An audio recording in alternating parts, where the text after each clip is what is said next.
Hey man, these songs go hard, bro. These songs go hard, man. Not bad for some free music, right?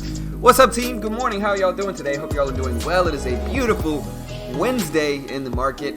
My UAL trade is up 30% in 2 days. Man, I'm just the greatest investor ever. You know, 30% in 2 days. People, listen, I made that post 30% in 2 days.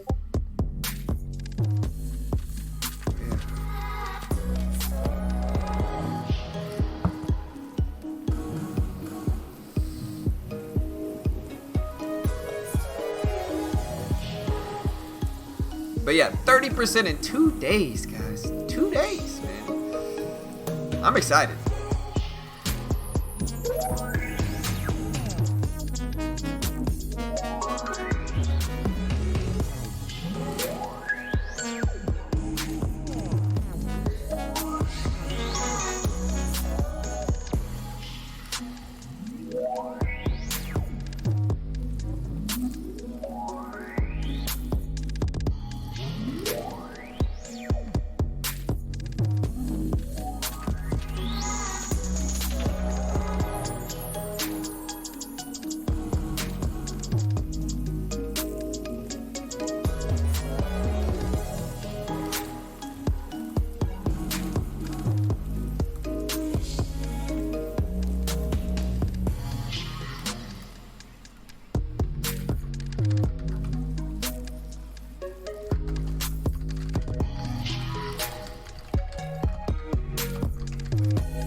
Alright guys, sorry. What's up, team? Hey, yeah, time for the Lambo. I'm just the greatest investor ever, you know? The greatest investor of all time, possibly of the universe. I'm just the greatest investor ever, guys. Who knew? Who knew? My first investment ever, up 30% in 2 days, man. It feels good, man. It feels good. What's up, guys? Let me turn the volume down. I know somebody's about to yell at me for the volume. Let me get that right. Somebody's about to yell at me for the volume, right? Alright, guys. Let me know what the volume is like. We should be about good. I mean, this should be actually just right about on point with the volume. What's up, team? Ooh. UAL up 30% in 2 days, guys. In 2 days. Listen, I made that video, and I talked about how I was not an expert at all. I made that video like, this is why I'm deciding to invest. I have no experience in investing, and this is why I'm deciding to do it, right? But basically, the overarching theme of the video I put out was like, yo, I'm an idiot, don't do it, don't follow me. You know, that's basically the overarching theme. If there was an overarching theme of my United video, it was like, yo, I'm an idiot, don't do what I do because I've never done this before and I'm probably wrong, right? That was the overarching point. And as soon as I clicked publish on that video, as soon as I published that video, we had some guy, some hater that immediately commented in the comments section, and he was like, you don't know what you're talking about. UAL's gonna tank in the next few days. Well, feels good, man. That's all I'm gonna say. Feels good, bro.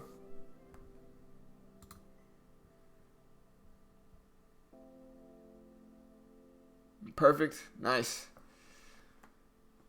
Yeah, we never, ever, ever lose.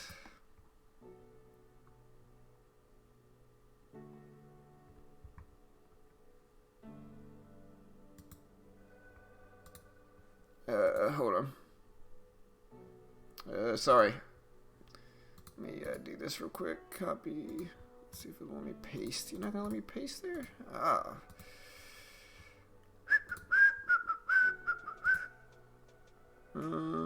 Flag tech. You gonna let me copy? You know, if you let me copy here. That's cool. There should be a copy version. Sorry, guys.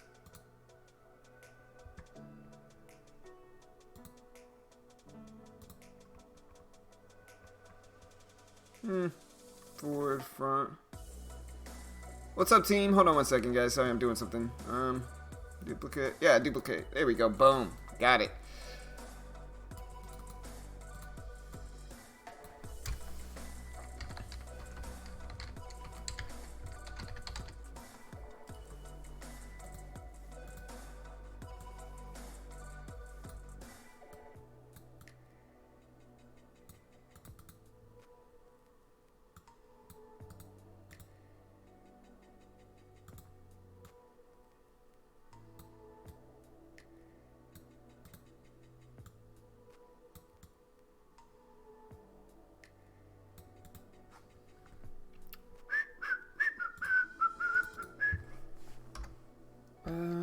Just put a little and in there. Let me make this. There we go.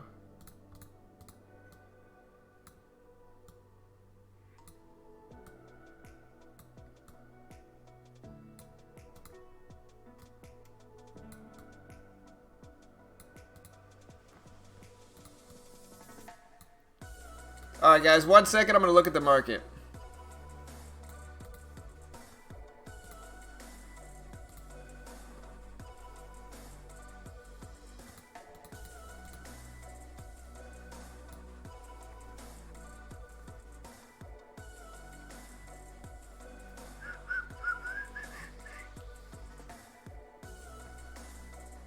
There it is, line height. That's what I want to mess with. I had it. There we go. That's perfect. Alright, cool. Let's see if I can add a stroke on this bad boy and make it like a yellow stroke. Sorry, I'm messing with the thumbnail, guys. That's all I'm doing, team. Bear with me, team.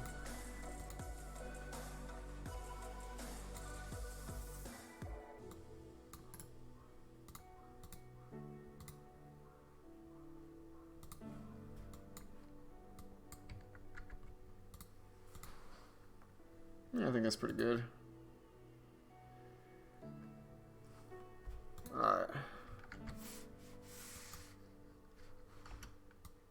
Boom.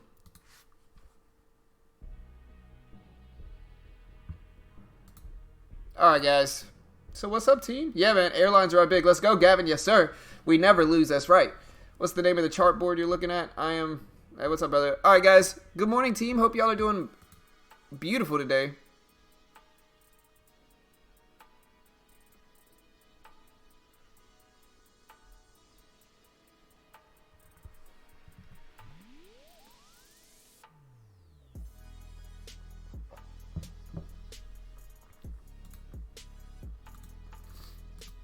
Alright, team. Let's see. The SPY was down after hours, but the SPY is up today. Just to show you guys UAL, let's take a look. Yeah, so this is... So like I said, if you guys saw me, over the weekend I made a video about why I decided to invest in United Airlines on a, you know, not a super, you know, big trade. It's a very small trade, and it's really my first ever investment. And so it's like, I don't want it to come across like I'm trying to make like a stock market pick or sound like a guru, because I'm really not. And like I said, I think if the video I put out had a theme, the theme would be, I'm an idiot, do not copy me because I have no idea what I'm doing. That was the theme of my video, right? But I did explain my logic, and my logic was that airlines are down. I'm kind of losing my voice. The logic was that airlines at the time were down 75%. And unlike cruise ships or anything else, I find airlines to be somewhat essential. I think people need to fly. The summer's here, and people are going to want to fly more. And so thus, airline traffic is going to increase. Even though we're in the middle of the pandemic, it's down 75% already. And so in the next few months, it's going to rebound, in my opinion. Maybe I'm wrong. I could be wrong. But again, I'm up 30% in 2 days. And I think that logic was very sound. And so if you want to go, you know, I think my logic makes sense even though I'm a complete beginner. But hey,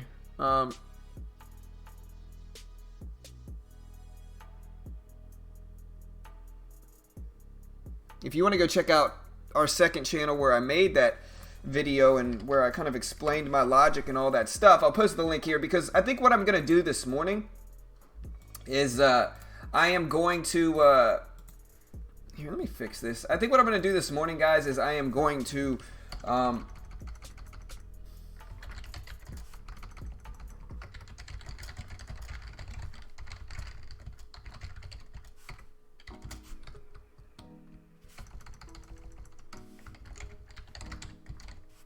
I think what I'm going to do is I'm going to sell a little bit less than half of my position, bank some profits, and then be extremely patient with the other, 40 shares or so, 30 shares.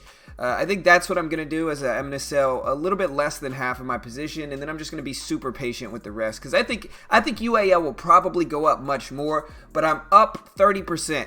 I'm up a third already in 2 days, and I would feel bad if I didn't take profits, at least some, at this point in time. And so yeah, if you want to check out the second channel where I kind of made the video about why I thought UAL would go up, check out that link right there in the chat. And yeah, you can see, like I said, I made this video this weekend, and my entry was 25.50 for this. You can see I have a stop set way down here at the lifetime lows, which I think makes perfect sense. If it breaks that, I can just get out. But again, I made that pick right here. I made that, it's not a pick, I made that video, that kind of explanation logic video of my first ever investment right here. And so I think, I think we're up a huge amount relative to that. And like I said, I think I'm going to sell about 25 shares, a little bit less than half, and then wait. But again, I'm not an expert, guys. I am certainly not well versed in investing, and this is really my first ever investing experience with that. Like with the second channel, Mitch is more of the investing guy, and I'm more of the online business guy. And I'll have a Amazon video dropping soon about how to grow an Amazon business from scratch and make, potentially thousands a month doing so from somebody that's actually done it. And I'll have that dropping on the second channel soon. But yeah, not bad for my first ever investment, team. Not too shabby. I will take that. And the cool thing is that the market was ripping down yesterday, and UAL was trending against the market and still squeezing up. Now we're up as well in pre-market, so, I think they're strong. But yeah, the market itself is up pretty big. Let's take a look at some of these movers here. We have GRNQ, which is ripping up here, gapping up from 82 cents all the way to $1.82.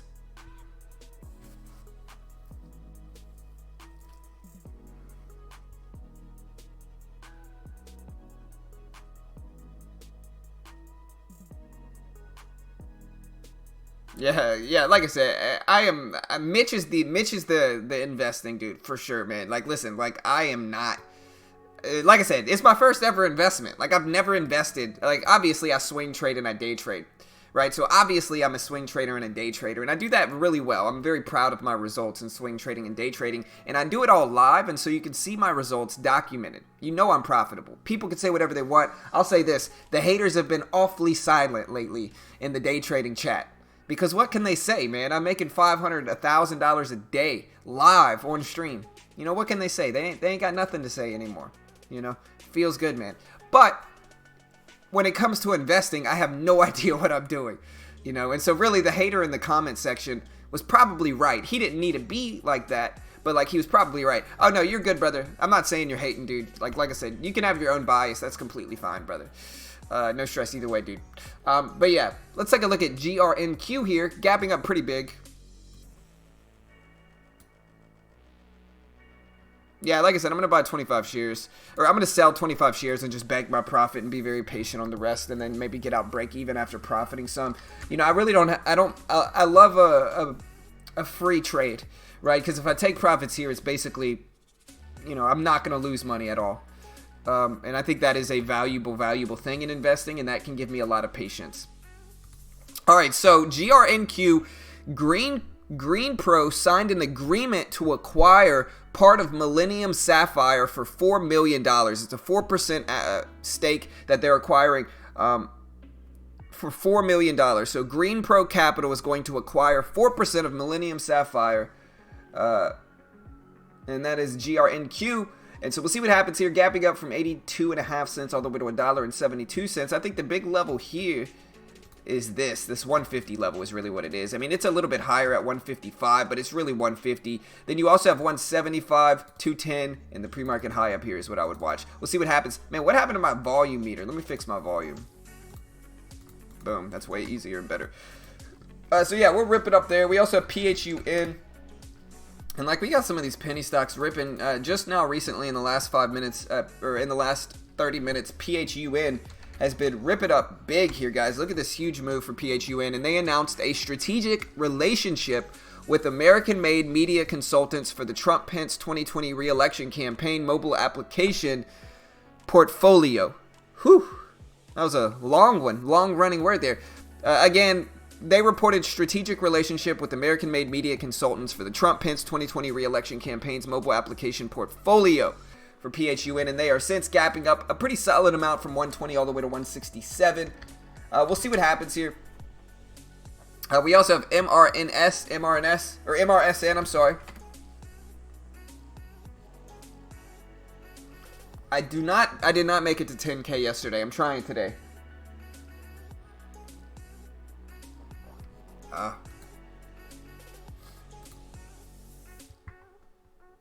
Yeah, somebody's asking for the second channel. Here you go. Yeah, we're pushing. We're growing, man. Second channel's got over 200 subs already, so we're growing that. There's the link for Undead asking. Yeah, Mitch will be here today, though. For sure. Mitch, I've been talking to him this morning. And then we got a nice hot video dropping from Mitch for industry analysis in the second channel after the stream. And so be ready for that, too, guys. Go sub. But, yeah.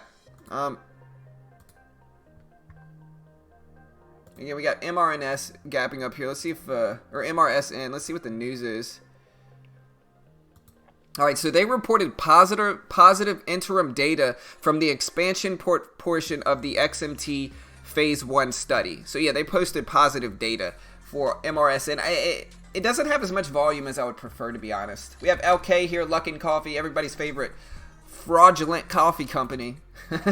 But they are gapping up big. We'll see what happens here, man. You know, I know they're not afraid to pump up their stock because they've been caught with it before. But it is down a huge amount. Listen, and throwing, you know, I don't necessarily hate throwing $500 at this, even though I do think they're a fraudulent company, like investing small, just because I think the range is huge and it's just really cheap to do. You know, you could buy,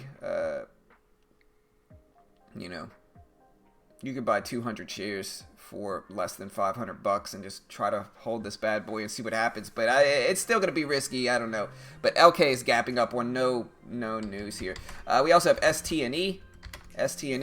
And this is probably my favorite one out of all of them this morning. Huge run. We do have some support here at 3250s. We got the high up here at 3420. And then, really, guys, I think the biggest level here is 31. Right, we break under 31 here. You know, we do have something here at 75. But if we break under 31, you know, we have a relatively void area of support and resistance. This area is pretty void of support and resistance for ST&E, and that is interesting to me if it does break under there. So I might short it. And the reason this one's up is because of first quarter 2020 results. They had positive first quarter results that came out. They had GAAP basic EPS at R57 cents. A net income of R158.6 million. First quarter adjusted diluted EPS was 0.58. Total revenue and income was 716.8 million. R. What is R? I don't know what R is. But anyway, they're doing well. First quarter results were positive for ST&E, and it is gapping up a really nice amount because of that. Again, I'm not even going to say this because they might say it's a curse word, but Carnival is up. Cruise liners are up. We also have JBLU Airlines. Like I said, airlines are up, man. Look at UAL. My baby.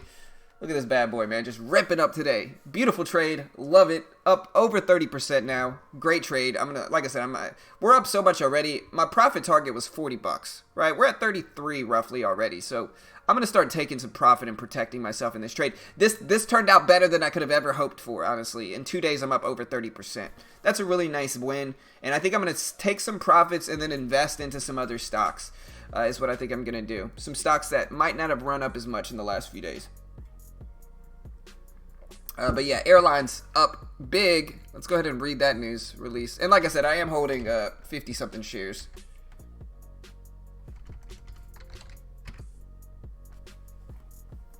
All right, so yeah, it says cruise stocks and airlines are up as countries start to ease COVID-19 restrictions, and which was my entire prefacing logic as well for the entire thing was that I think they're going to start ramping back up in the airlines. I think people are going to start flying more. And the big thing you want to understand, and like I said, I'm not an expert. This is really my first investing experience. I might just be wrong, and that's plausible possibility as well.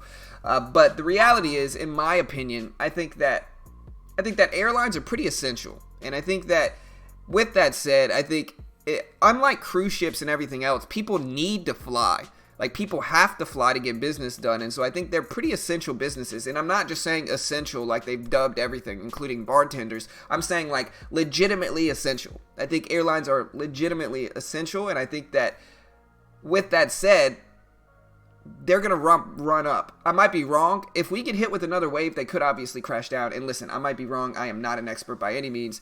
But they'll rip it up today. We'll see what happens, team. Feels good, man. Feels good. Very quick, easy trade so far.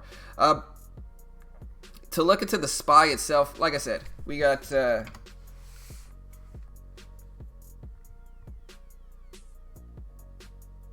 that's not long-term investing. I know, bro. I'm up 30%, though. What do you want me to do?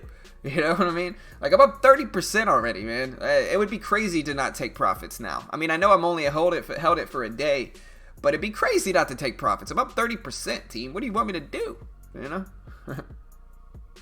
Yeah, and I'm taking less than half off, but less than half will protect me completely in the trade. It's not going to be a losing trade at all, and a risk-free trade is always a good thing. I can have incredible amount of patience with the following shares, but I don't think taking profits is a bad thing there. Let me see. I'm going to try to take 25 shares off. See if it lets me.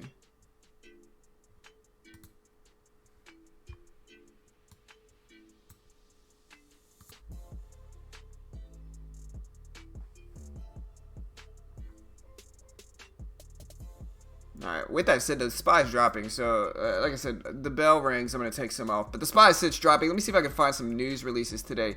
Alright, so number one, we have U.S. retail and economist Goldman Sachs chain store sales are up 0.6% in May. Big drop in the overall market, though. Let's see what we get. Alright, so WTI crude is down nearly 1.5% from Tuesday's close, trading at 33.85 in early NY after ranging between 34.32 and 33.52 overnight. OPEC Plus adherence to planned production cuts is reportedly high, while U.S. output continues to fall as current oil prices have forced the closure of hundreds of shale wells.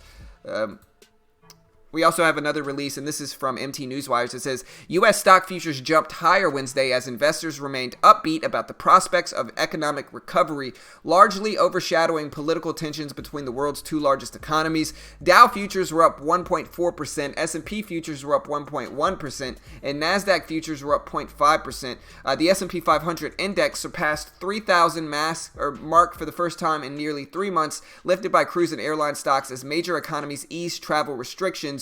U.S. President Donald Trump is expected to unveil this week a, quote, strong response to China's proposed national security measure for the semi-autonomous city of Hong Kong, and warn that it could lose its status as a global financial hub. Oil prices are down, with global benchmark Brent crude down 1.6% and U.S. West Texas Intermediate down 1.3% recently. And with that said, though, the market's dropping now. It's okay. Like I said, airlines are not being affected by this drop too much, though.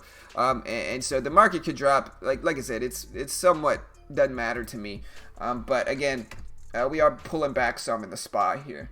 We also have CHRS. Like I said, you got anything else specific you want me to take a look at, let me know.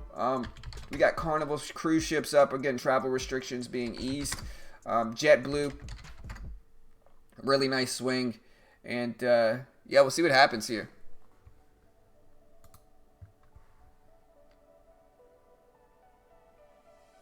You have to put in extended hours if you want to fill in pre-market? Okay, I got you. Let me try that.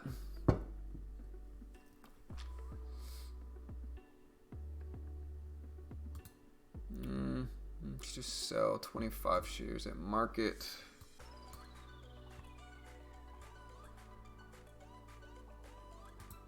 Where do you put that in? I think I have to, yeah, alright, I got it. So, extended, there we go. That should work. And let's try to sell on the ask price.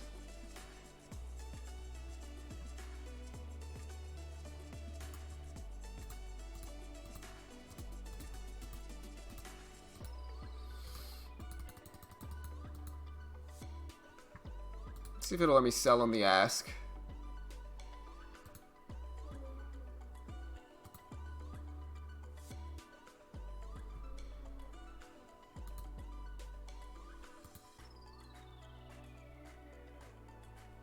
I mean, if I have to wait until the market open, that's okay. Like, we're up a huge amount, and like, let's try maybe the bid is probably what I'm gonna have to jump in at, I'm guessing. Let me add this. Sell bid. Hey, buddy. What's wrong, bud? Yeah, hold on one second, buddy.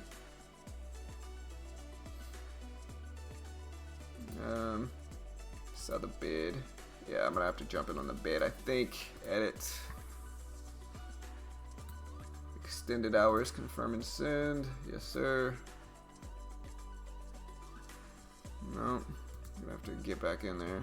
Sell the bid. Edit. Good. Extended. Send. There we go. Alright, I sold about half, and I'm still up a solid amount. So that's all I wanted to do. So there we go, boom. Took some off.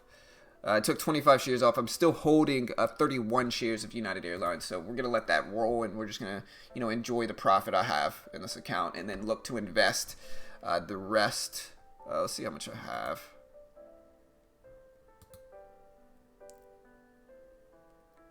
Not bad, man. Yeah, I still got enough to invest. Well, we're going to see what we get there. I need to go back and set my stop loss on the rest of this, but I could do that later. Alright, guys. But yeah, let me know what you guys think.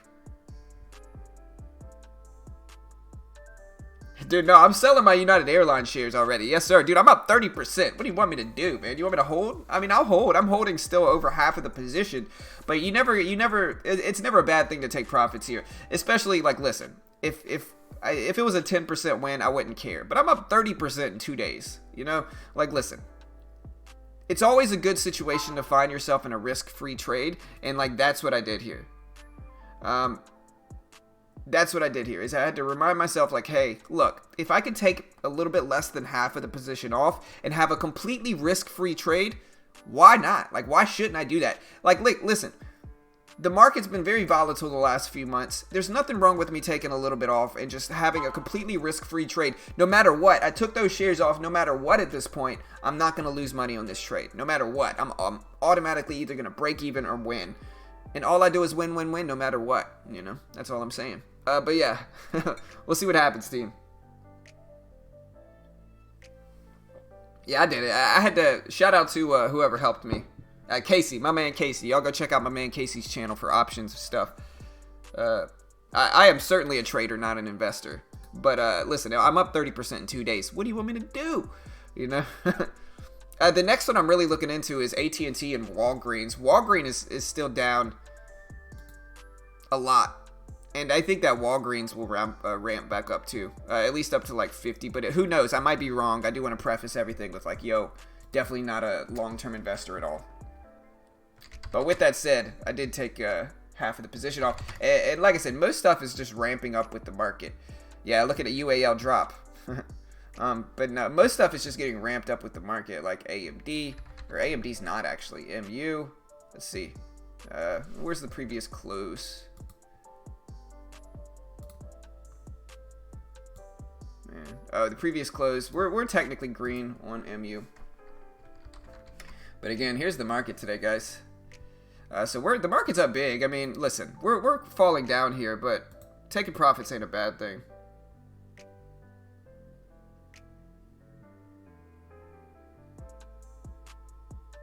Right, exactly, Gavin. I have free shares now. I bought United Airlines. I made a video. Like I said, if you guys want to see it, I made a video over the weekend on the second channel talking about my first ever investment. Like I said, I've never really been an investor. I don't have any experience in longer term investing.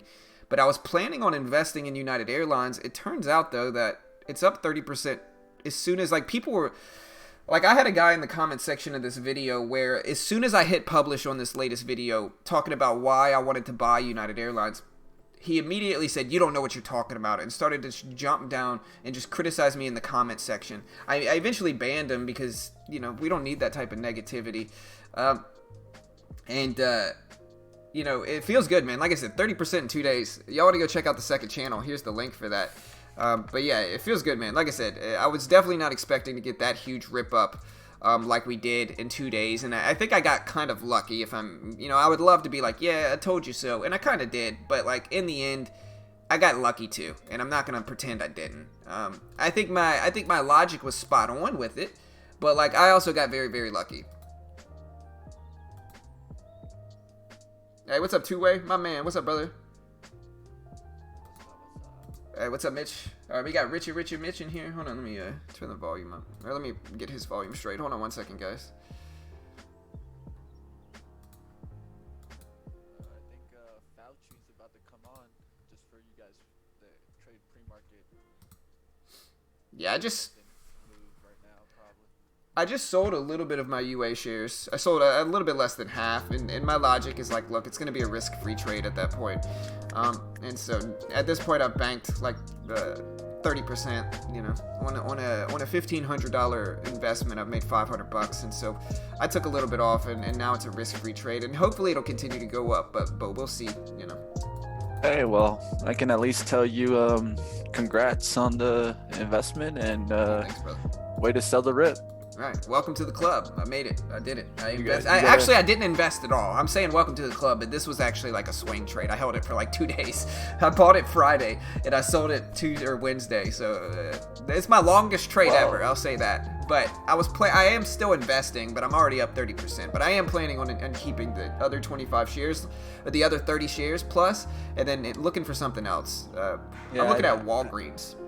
I think at the end of the day, 30% gain is not something small and Right. something you can definitely take profits into. Right, for sure. You always got to know your risk management. I think John, when he got into this, he was going to try to keep the trade really tight. And so if he was risking about, let's say, 5% on the trade and he's getting 30% return back already, we're talking already a 3-to-1 look, 4-to-1 look, and that's what you want to be doing, guys.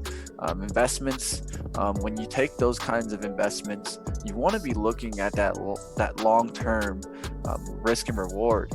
You should always try to be getting kind of more of a 1-to-1 look. 1-to-1 looks are okay, I think, in day trading, but if you're trying to do 1-to-1 looks in investing, it's very difficult. Yeah, it's very difficult, most people don't know exactly where the stock is heading, but you can have a sentiment. And I think that's what John had. John had the sentiment, then eventually it would come up, and he caught the rip.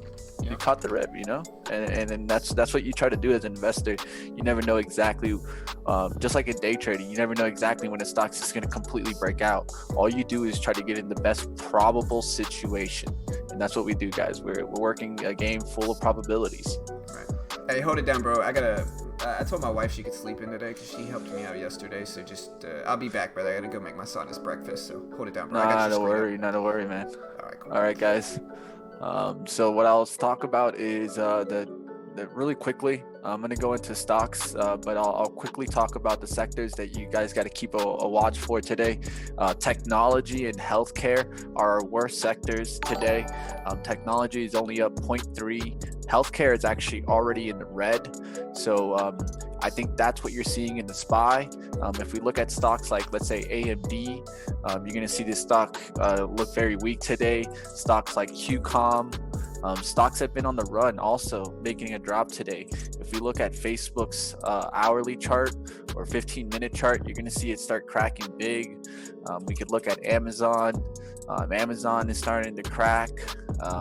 We'll look for other stocks like Disney to crack, but Microsoft already cracking also. That's also in the tech. And that's what's really concerned me now, guys, is that now that we've gotten above 300, I think it's going to be something to very watch for is, are we going to get this continued push in technology and healthcare? Because I think that's what really led us back to these levels, and why stocks and why the the SPY really got back up to those levels, it was because the bigger stocks like in the FANG, like Facebook, Amazon, you can look at Google, stuff like that has really been pushing the market.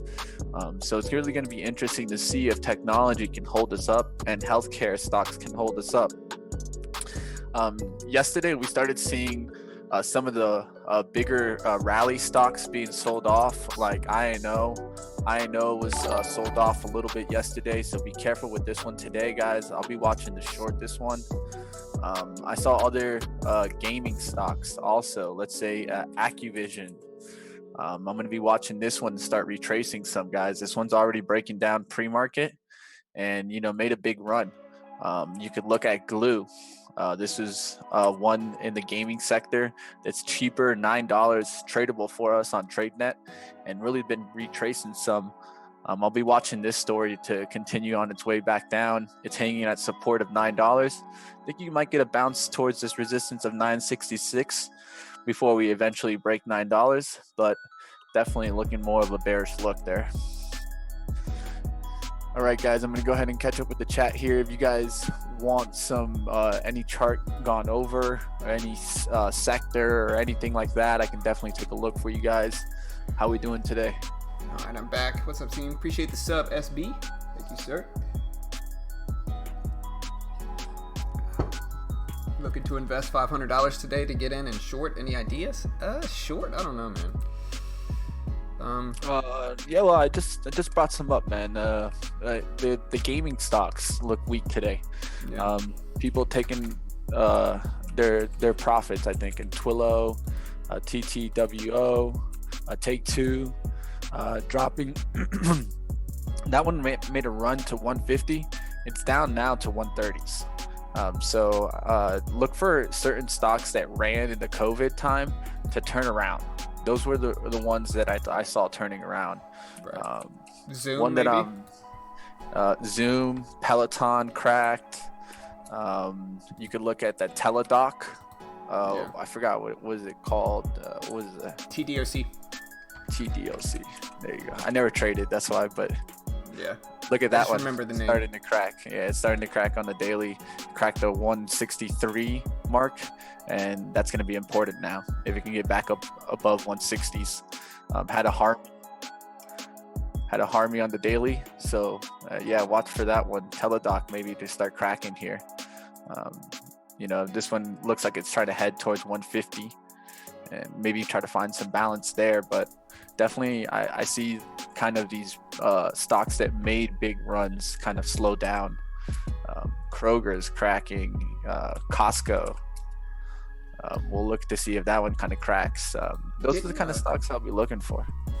Didn't a Virgin have a failed space fight? What's the stock? VRGN? No. Well, what's gonna happen is SPCE. Yeah, that's it. Yeah. So, well, you got you're right. Well, Virgin Galactic had a negative to their space flight program. They were to release kind of a rocket from 747 Boeing plane, and it kind of failed. But you also got an immediate tweet out from Musk. Elon.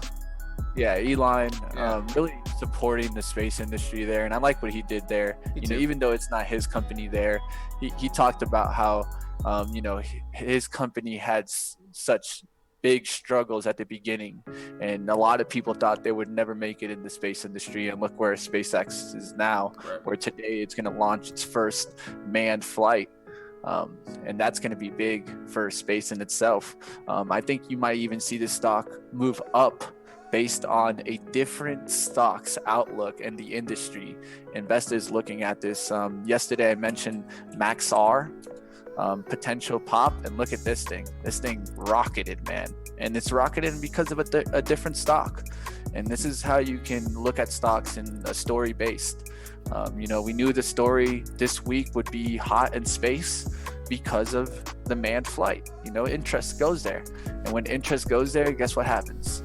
You get these news reports, you get these fluffs by CNBC, And there's so many uneducated investors out there that just strictly move off of what CNBC says and stuff like that.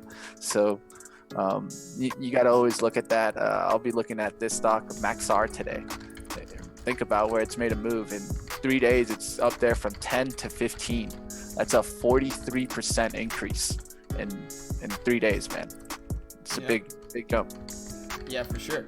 Yeah, and you got to respect Elon for the whole space thing. Like, even though it's not his company, he respects the industry, and he respects anybody that has the kind of guts to try to do that, because that's a tough business right now, for sure. Another thing is that I wouldn't put it past any billionaire like that, like the guy that runs Virgin. Like, billionaires find a way, and like they have good business sense a lot of the time, where, you know, you'll see all these billionaires that found all these really successful things, and they run all these successful businesses, like Mark Cuban, Elon, etc. And I think that you can never, you know, doubt what a billionaire is going to do. With certain billionaires, I'm not talking about the super duper rich. I'm talking about, like, you know, the ones that are self-made billionaires. You can never doubt what they're going to ultimately do. And so I think Virgin might be, I don't know enough about it to invest, but I do respect Elon for giving it its props and not shooting it down. Yeah, the reason I look at Maxar, guys, is because I know about their government contract that they got in November.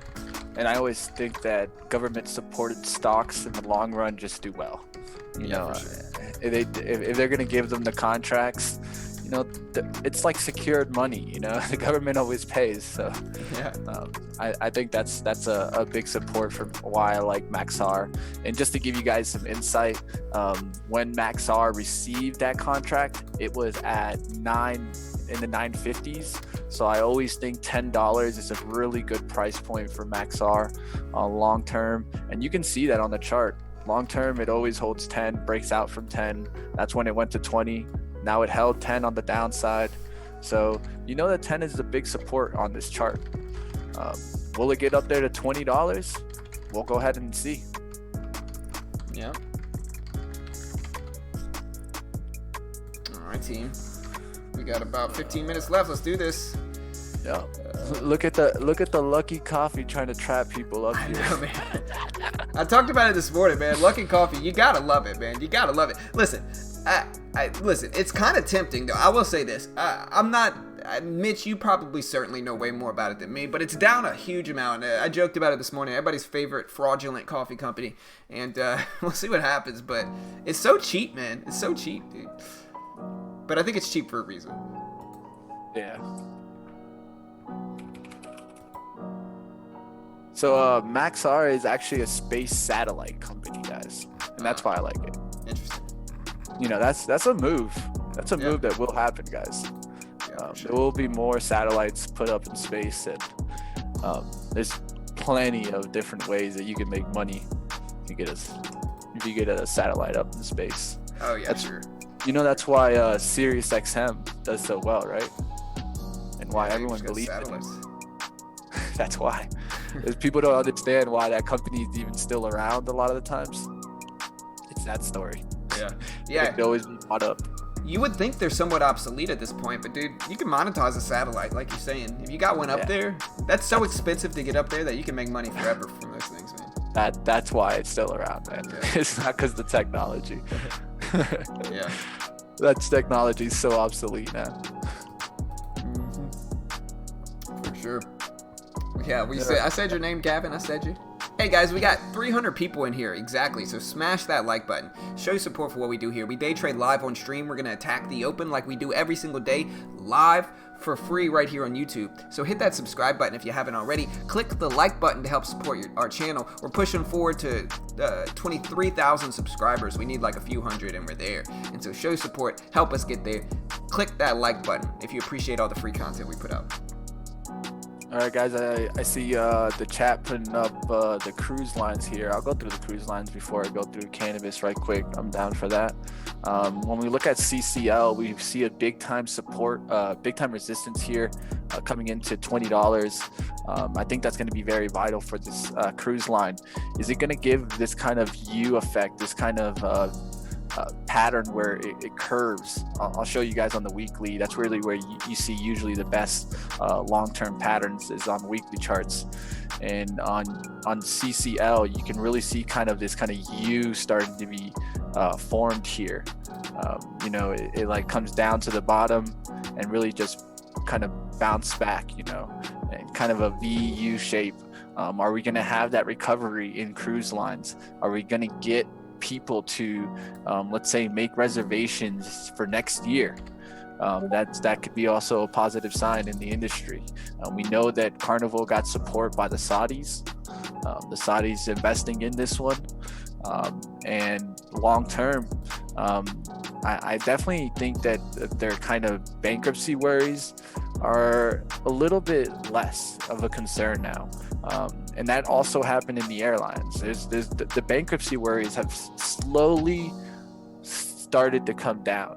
And that's for all companies, just because the recovery is starting to come back and people are being, I think, positive sentiment in that idea that, you know, that we are coming back.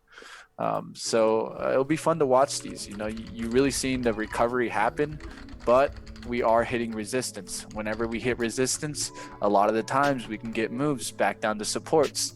So that's something to always keep in mind. Yeah, for sure. You could also take a look at one of the stocks that I tried to short yesterday. I didn't get it, but Penn finally flipped for me. This stock I feel is way too extended for a casino stock. I don't know if you've seen this chart, John, but I think a casino stock that went down under $10. It went down to almost, on the low, it was down to $3.75, and it's made a move all the way up to $33, man. That's a huge move. That's a 340% move, and it's starting to pull back. So I think $30 is a big price point today to watch for. It's at $29.85, so I'll keep that in watch today. Sir. Yeah, interesting for sure. Listen, man, I'm not gonna say I like to play online poker, but I like to play online poker, and I wish they would just go ahead and legal this stuff. I mean, it's already in a gray area. Like, you could play, but it's just kind of like they need to just go ahead and legalize it, man. It's perfect, time, bro. man. Like, you know, I like that you bring that up, man, because right now DraftKings is pushing for you, man. Yeah, they've been pushing in every state. Something that we actually brought up, John, I think about a couple weeks ago when DraftKings IPO'd, we were talking about how would this cause a pressure in sports kind of gambling to really make the move, really start going live, really start going access to all, and not just access to people in resorts and casinos. As I feel, those are always the ones that lobby the most against this move, and that's what you got to keep an eye on. But I really think there's a positive sentiment that it's going to happen. And I think that's what you really have seen in this breakout in DraftKings. It's belief that sports betting is here and it's going to be made to happen. Yeah, so for sure. It really will be an interesting one to watch for sure. Yeah. I hope they do. It's time. Like, because they're holding on to an old law that says you can't bet through wire communications. You can't, like, place wagers through wire. Like, this was back before the internet, where they said you couldn't wire bets, right? Basically through, like, a phone line, right? And it's like now in the internet days, they're grasping onto that law to keep online gambling. A lot of the time, to be honest, the Republicans are just using it as, like, an advertising, like, marketing point. Like, oh, we're taking a hard stance against gambling because it's wrong, you know? And, like, in the end, like, listen, man, if people want to do it, let them do it. Like, the casinos are there. Everybody wants to fantasize Vegas, but when it comes time to just, you know what I mean? And the reason I'm saying this is because I'm actually a pretty profitable poker player. I played poker before I traded, and so I'm actually pretty profitable at it, but I'm still waiting on them to unleash the reins a little bit, you know, take the reins off a little bit. Somebody's asking, what are we going to trade today? I don't know, brother. I'm probably going to trade AMD, MU, maybe ACB. It just depends on what's volatile. I have a few stocks that I watch every morning, and so I'm just going to look at those stocks. Man, you were kind of right about Disney though, Mitch. I was looking at Disney, bro, and whenever I was like UAL or Disney, I was thinking about buying Disney. The problem is I would only be able to buy like 15 shares of Disney at the time. And Disney is up, man. I mean, it's ripping up. It's up to 125. It's back to its former glory. I think long-term Disney's where it's at. I think if you're planning on holding a stock for 10 years, I think Apple, Disney for sure. You know, I think, I'm still crying about Disney, bro. Yeah. Everyone can go back to old day trading streams when we were down underneath 100. I said buy some at 100, look for some to 75. I got too picky and went for the 75 entry instead of the 100 first entry. And man, and that's how it can happen. Long term, sometimes you just gotta take a little smidgen and then look for your next price level that you're looking for. Because that's how I kind of approached Disney. I said a pullback to 100 seemed normal. And then when it broke 100, I kind of got a little worried. That's not when the worry should come. You know, you buy in panic, in times of panic, and you sell into the rip, into kind of the rally back, you know. And I think that really was, if you made that kind of trade in this financial time, you made the best one. You know, I didn't make it, but I can at least know what the trade was. And that was taking a lot of this kind of dollar average approach. But even Disney, you know, you've seen it. Once it broke back above 100, it's just been holding 100 the whole time. Yeah, for sure. That thing's been strong, man. It's one of those things where it's like, oh, go ahead. I just laugh because I always look at the low and it's 79. At that day, I remember I was like 75. Come on. Yeah, for sure. It's one of those things where it's like, look, we only get a few of these type of market scenarios like a lifetime. We only get a handful of these type of scenarios a lifetime when the market's going to be down this much, you know, in a short period of time. And so I think the dip buying opportunities are there, and I think that it's just about how patient you're going to be with it, and I think people got to pick the right stocks. But again, I don't think you get I think you only get about a handful of these a lifetime where there's an obvious dip buying opportunity in certain sectors.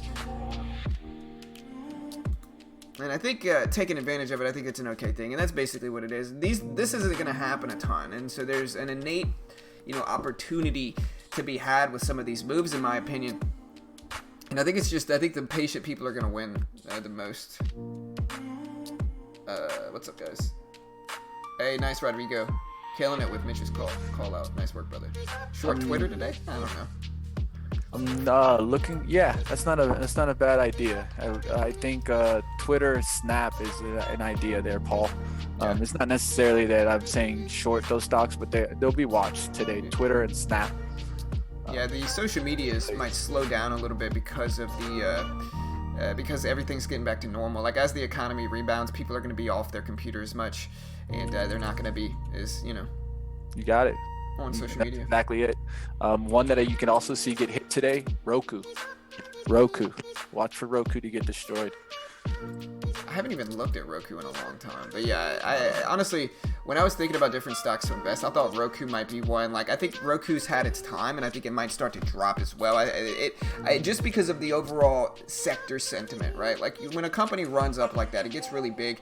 In my opinion, Roku's software is not a unique software, and I think eventually there's going to be competitors that spring up with Roku too. And I think that it's a good thing, but I think that most smart TVs are incorporating kind of all these different online streaming services like into their TVs already. And so I think as technology advances, if Roku doesn't advance with it, they're going to start to go down for sure. But again, this is all my subjective opinion from a relative beginner, to be honest. All right, guys. Well, one I'll put out really quickly in that same field. If you wanted to look at one, John, and I'm going to do a video on this eventually right now, guys. I just haven't put it out, and I'll give it to you guys quick, guys. Comcast, Peacock coming out in July. Look for investors to get in this stock before Peacock goes live. A lot of people did the same move in Disney before the Disney Plus came out. So that's kind of the thing that I'm going to be watching for, to see if people are loading up in that Comcast. Yeah, for sure. Yeah, Comcast, man. I'm not going to be upset if they go down, honestly. You know, Peacock coming out. I don't know if you know about that. What is Peacock? Yeah. Look into it, John. You'll see what I mean by how Okay. important it is going to be for that stock in the industry. And Roku, I think Roku is going to get destroyed by it. Netflix will take a hit. Disney will take a hit. People don't understand. Comcast, Universal Production Studios has a lot of shows that are under their portfolio. Yeah, for sure. So let's go into pot stocks right quick. The one that's been moving the most, you guys mostly have been seeing ACB. I've been seeing CGC on a complete tear. If you look on the daily chart, you're going to see straight up action, higher lows, higher lows, higher lows. Let's see if we can continue that trend in the cannabis industry. I think that's the important thing to watch. One stock to watch in the cannabis I'll put out there is APHA. APHA started to really get loaded up here. I could tell that a lot of people loaded up in the 375s and the $4 range. So watch for those to hold. And I could definitely see this one maybe getting this push back up to this resistance at $5. I'll be watching for this one to get some continued momentum in the volume. If you look at APHA, you'll see that continued momentum. All right, guys, so I might take the last 2 minutes before the bell to go over the ETF preview. I don't think I've gone over that yet. And so basically, I'm going to go ahead and quote this, and this is from MT Newswires. We've got 2 minutes before the bell, guys. Like I said, we will be trading live like we do every day. And so it says, quote, again, MT Newswires is the source, quote, broad market exchange traded funds like the SPDR ETF Trust, as well as active funds, financial select sector, which is the XLF and iShares, were higher ahead of Wednesday's regular session. Stock futures were pointing to a higher open as well, tracking European shares as investors welcomed a plan by the European Union's executive arm to propose as much as 750 billion euros, which is 826 billion US, in fiscal stimulus to combat the effects of the COVID-19 pandemic in the region. However, tensions between the US and China could still weigh following news of possible sanctions against Beijing as approval of its new security bill for Hong Kong looms. On the economic calendar, the Richmond Fed Manufacturing Index will be out at 10 a.m., so understand that at 10 a.m., the Richmond Fed Manufacturing Index will be out. The Atlanta Fed Survey of Business Uncertainty will be reported at 11 a.m. Eastern. And meanwhile, St. Louis President James Bullard will give a speech at 12:30 Eastern. And we got a few other stuff there as well. To look into commodities really quick, crude is down 1.2%. The U.S. oil fund is down 1%. Natural gas is up 0.4%. And the U.S. natural gas fund is down 0.3%. Gold is down 0.9%. The SPDR Gold Trust is down 0.7%. Silver is down 0.8%. And the iShares Silver Trust is up 0.7%. All right, guys, we got less than 30 seconds. Let's do this. I'm going to get everything ready here for us to trade the opening bell. Good luck, team. Let me see how much I need to break 10K. I'm looking for the Fauci news. Let's see what he said this morning. I'll let you know. All right, for sure. That's just, I think it's very important for the market open. That's why. All right, guys, here's the bell. Good luck, team. There it is.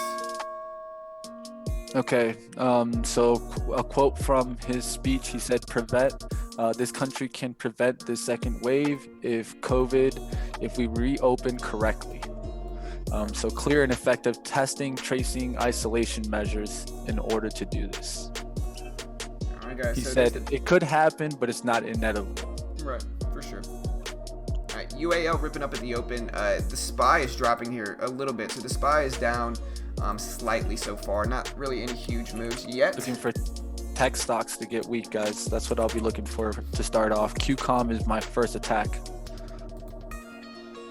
All right, guys. UAL still ripping up here. Looks like it's about to test highs up there at pre-market. Looks good. SPY is down a little bit on the day, though. Not really any huge moves yet, though. Now it's up. All right, so we're pushing up some.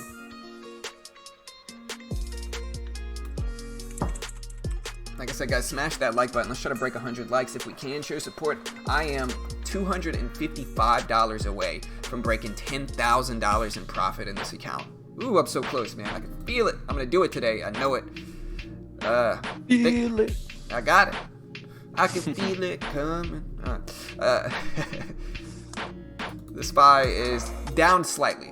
Nothing really too yet. We're basically consolidating sideways at the open so far. Airlines pushed up, but we are now pushing back some. And we got space, which is down some too. All right, guys, just took a little starter there in QCOM. Took 50 shares, guys. The reason I'm taking 50 shares is just to get a starter, just in case we wash out right here. Put your window up, brother. Gotcha. Here we go. In there. Nice. Expand my chart a little bit here. Yeah, SPY's down some. AMD All right, guys, got in there at 90s for QCOM. There you go. It looks good for me here. Look for a little pop in the 80s, and I'll look to add.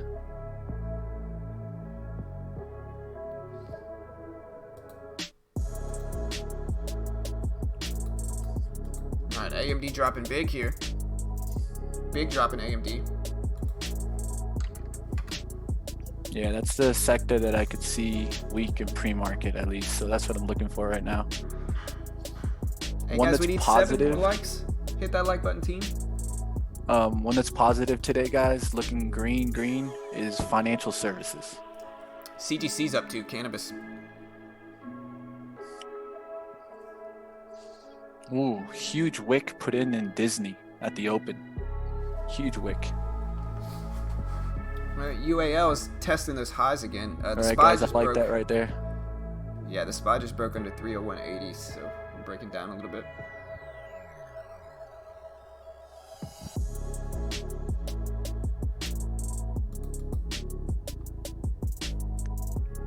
Kind of a symmetrical triangle formed at UAL at the open. Looks like it might push up and break highs here. Looks like I got a great entry there, guys. I'm just gonna let it go and work.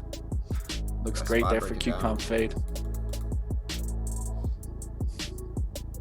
Alright, MU breaking lows of the day here. I might attack this.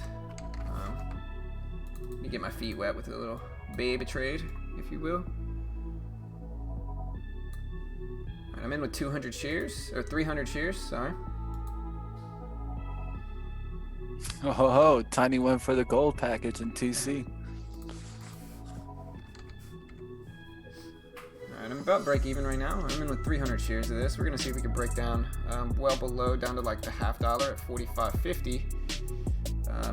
I'm up, you know, a pretty solid amount here. I'm gonna take a little bit off there. I'm up over 20 bucks. Gonna take half off, holding the rest. See if we can ride that down some. All right, guys, cracking the 50s now, up about a little bit over 50 cents on the trade here.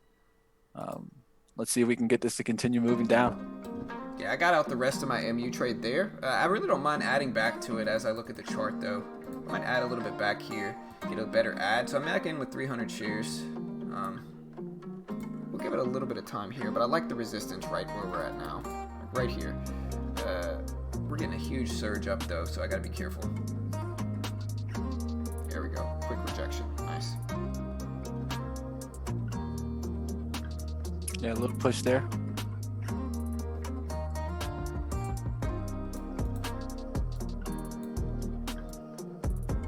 Yeah, definitely got caught in a little bit of a smash rejection there on MU. It's alright. I'm going to be very tight here with the rest. Use 46 as a risk.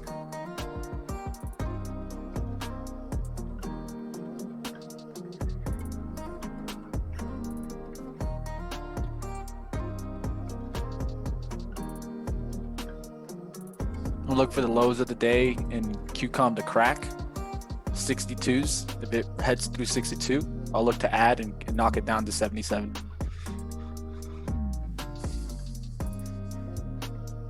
We're back in the 80s for MU. I'm trying to be patient with this, see if we fade down here. Small trade.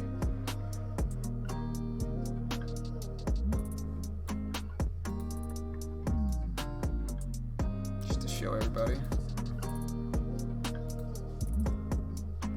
All right, let it continue the downtrend now, guys. We're kind of in this bear flag pattern here. We've got in a bounce, 2 bounces. Let's see if it can hold a 3rd bounce and then really flush out. All right, so we're breaking down nicely here. If I can take 200 shares off of this, I will. Here we go. There's the 70s again. That's the ultimate breakdown I want to see. All right, we're actually in profits now. Not too bad. Or close to it. See if we get that full breakdown that we want to see here for MU. All right, guys, so CGC flip there. I might go for CGC. I know it's a little bit extended. I had a couple days up. Might go for a small time trade there. Yeah, I'll push back up. Still holding QCOM from the open pretty much.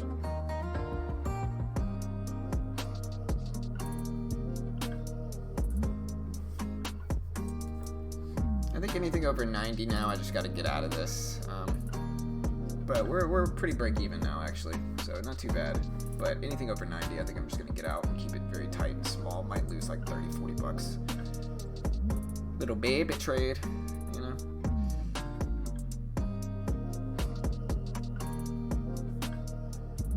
All right, guys, just took a little bit more there in QCOM. Holding to 78 now. Essentially, VWAP is my out. I want it to come back down and just crack the low here. If it starts coming back up, I think it'll break the VWAP, so that's kind of my look here. We're getting close to profits here for MU, but it's kind of teetering around here. Like I said, I don't mind being patient with it. Anything over 90, I'll just get out, but we want to see a breakdown under 45.80 is like a big support level. Getting a push up here. Gotta be careful. Right around my risk I'm on to for MU. Very, very close to it. Yeah, I need to see it reject here. If not, I'll get out. There you go, rejected a good amount there. Yeah, mine did too.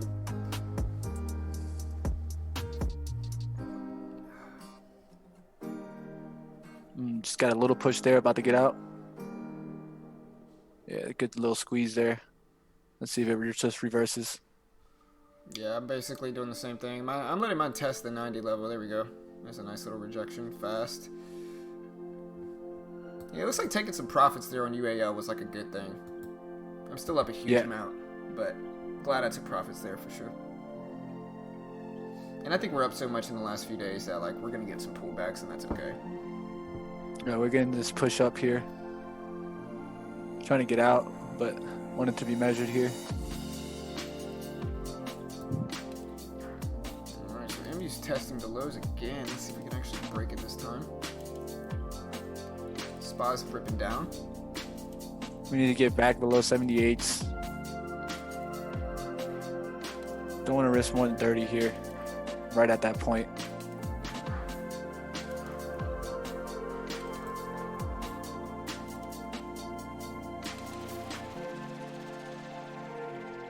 Seen the spike hit down also there, so that's the only thing that's keeping me here. I'm looking for a quick retracement back to 78.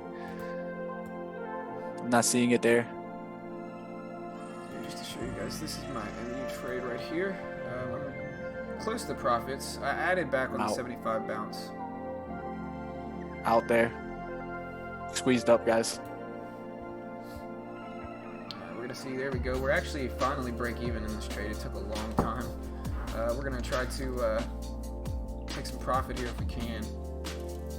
Good trade there out the open. Not enough size to take profit, and that has a lot to do with the risk and reward look. I'll try to improve on that. It should have took more of 100 shares, and it would have been a great trade there, taking it off at the bottom. But I was only up about $10. To me, it wasn't really enough to take it off. So I took a little bit off of MU, about half of the position. We're gonna let the rest work and see if we can continue to break lows here. If we get a pushback over 45.83 or so, I just gotta head out of this thing. And I don't mind giving it a little bit of time to work, but I did take partial off just to protect the trade because it's being kind of rangy right now, honestly.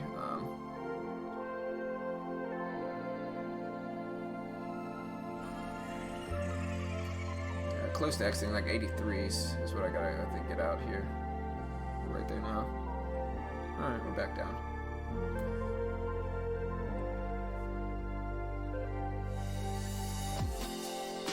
Yeah, MU's just acting pretty rangy. It's not holding like I wanted to. I'm just gonna get out here.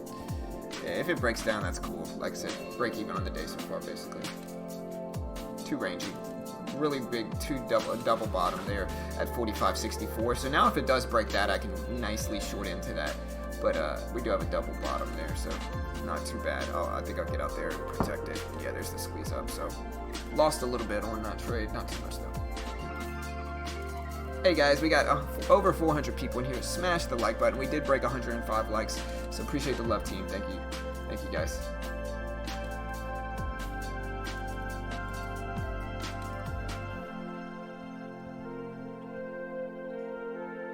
And there's MU squeeze up, so glad I got out of there.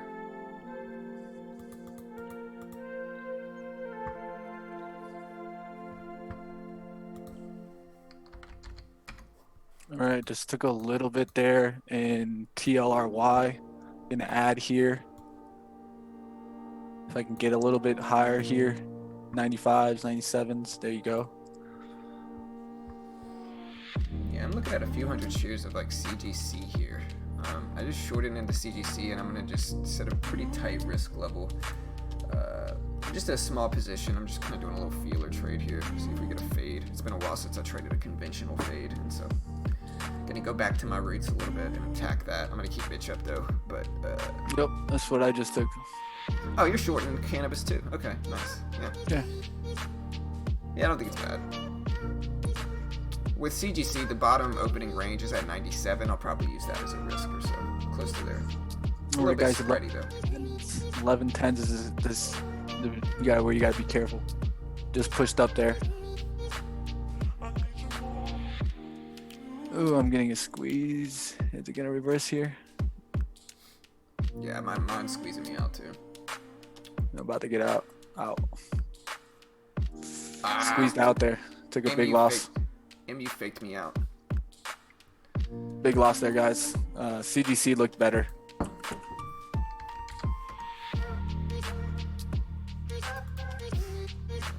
MU completely faked me out, man. I'm gonna pull this window up and see if I can attack it again. That jerk. He faked me out. I mean, I don't think I could have held through that risk, but like that double stock MU faked me out. Like I said, if we break under 67 now, it's just an even better risk, but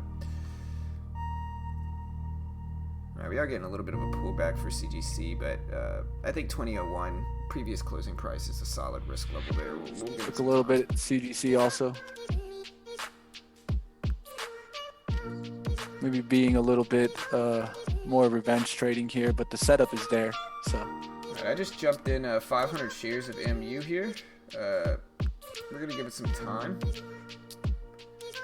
See if we can break these lows and continue down. There we go. All right, guys, just added to CGC. Trying to knock it down here. Hope I don't get a fake out here for MU.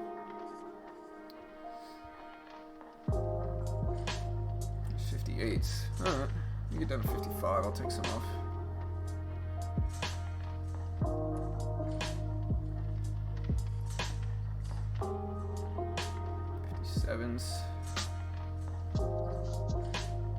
All right, let's see if we get this washout here.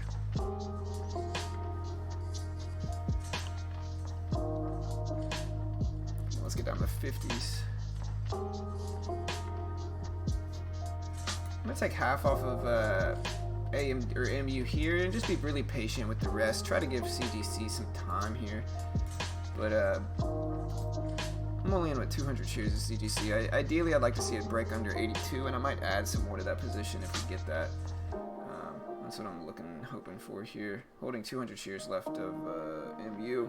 Like I said, if we broke under that level, called that level out at 45.64. All right, I'm finally green in my CGC trade.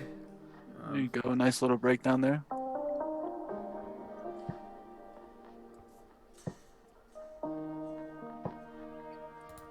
Let me take a little bit more off here. There we go, on MU. And try to catch the breakdown here. Beautiful breakdown so far. I'm gonna get out the rest there. Nice. All right, still holding CGC here with 200 shares.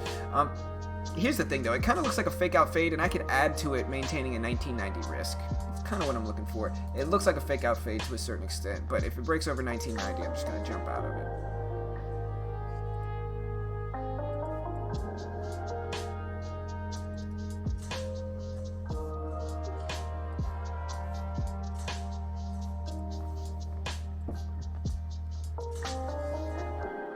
I'll give it one more second and let it test. But break that, I gotta get out. I'm up on the day.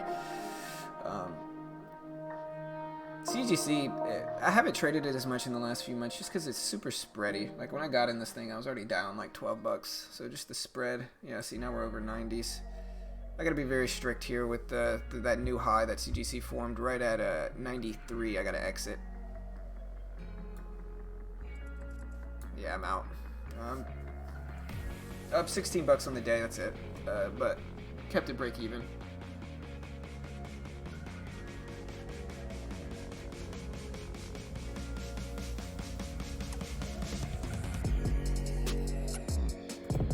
Added there. Still in CGC here.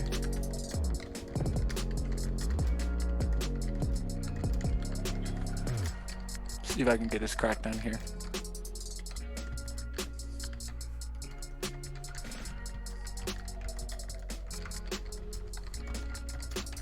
Be now or never.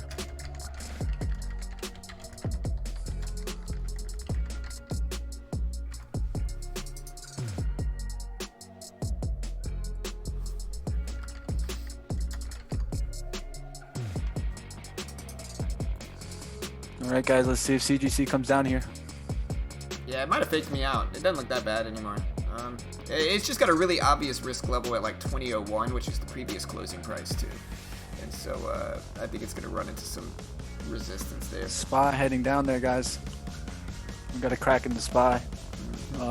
Looking at lodging crack. Lodging looks good. Hilton just cracked. Seeing the big stocks still going down, man. Facebook, Microsoft, still heading straight down. Yeah.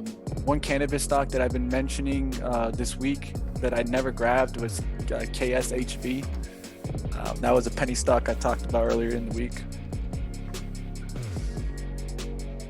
I might short into MU with 1,000 shares here if we break lows. I'm going to short into AMD quickly here with 500 shares. We're just breaking lows fast, and so I'm going to keep a pretty tight leash on this one, but I don't hate this breakdown for MU. There we go. Or for AMD, I'm going to take half off there.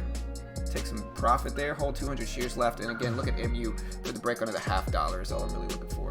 Hold the rest break even on AMD. Trying to let this crack 79 here.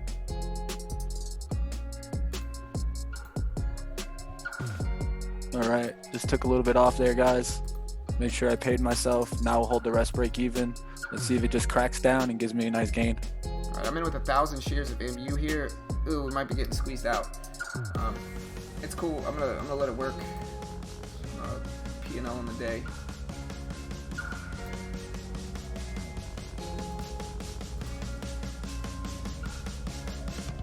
Stop placed at 91, guys, on the rest.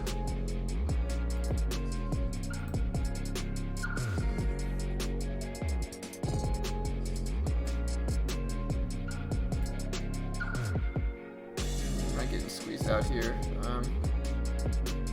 I don't want to be too greedy with this, which I think I might be.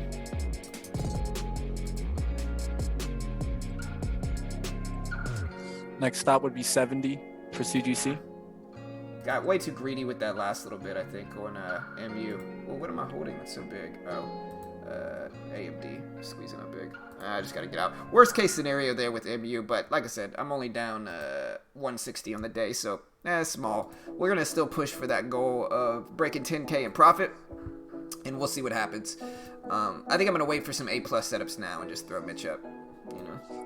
Yeah, just we'll see if the SPY continues down, continues the trend.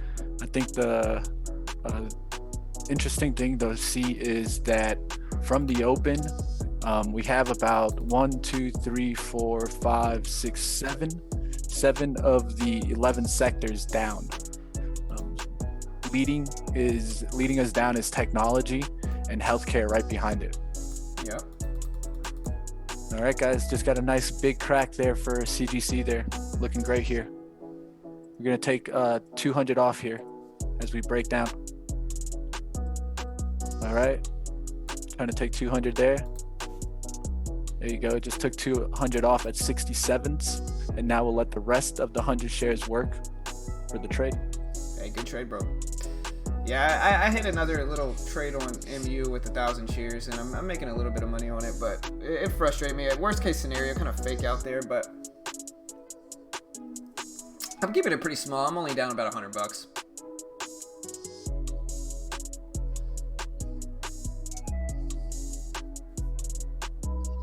Looks like it was the right move to take some UAL shares off there. There we go. I'm going to take a little bit more off here on MU, holding 200 shares left. Going to look for the firm breakdown there. See, it just faked me out, and those market makers know what they're doing. That thing just popped right up, faked me out, and then pulled right back down. But it's cool. I caught the downside. It happens. Yeah, for sure. I'm only down $80 now, so I made a really nice $100 win there, and we'll see what happens, but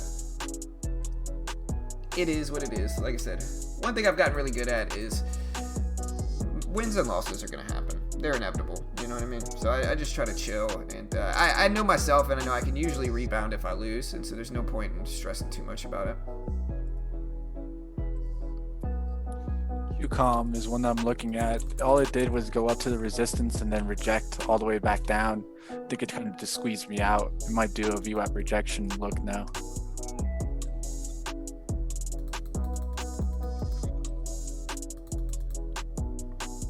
CGC breaking down there, guys, heading down to the 50s.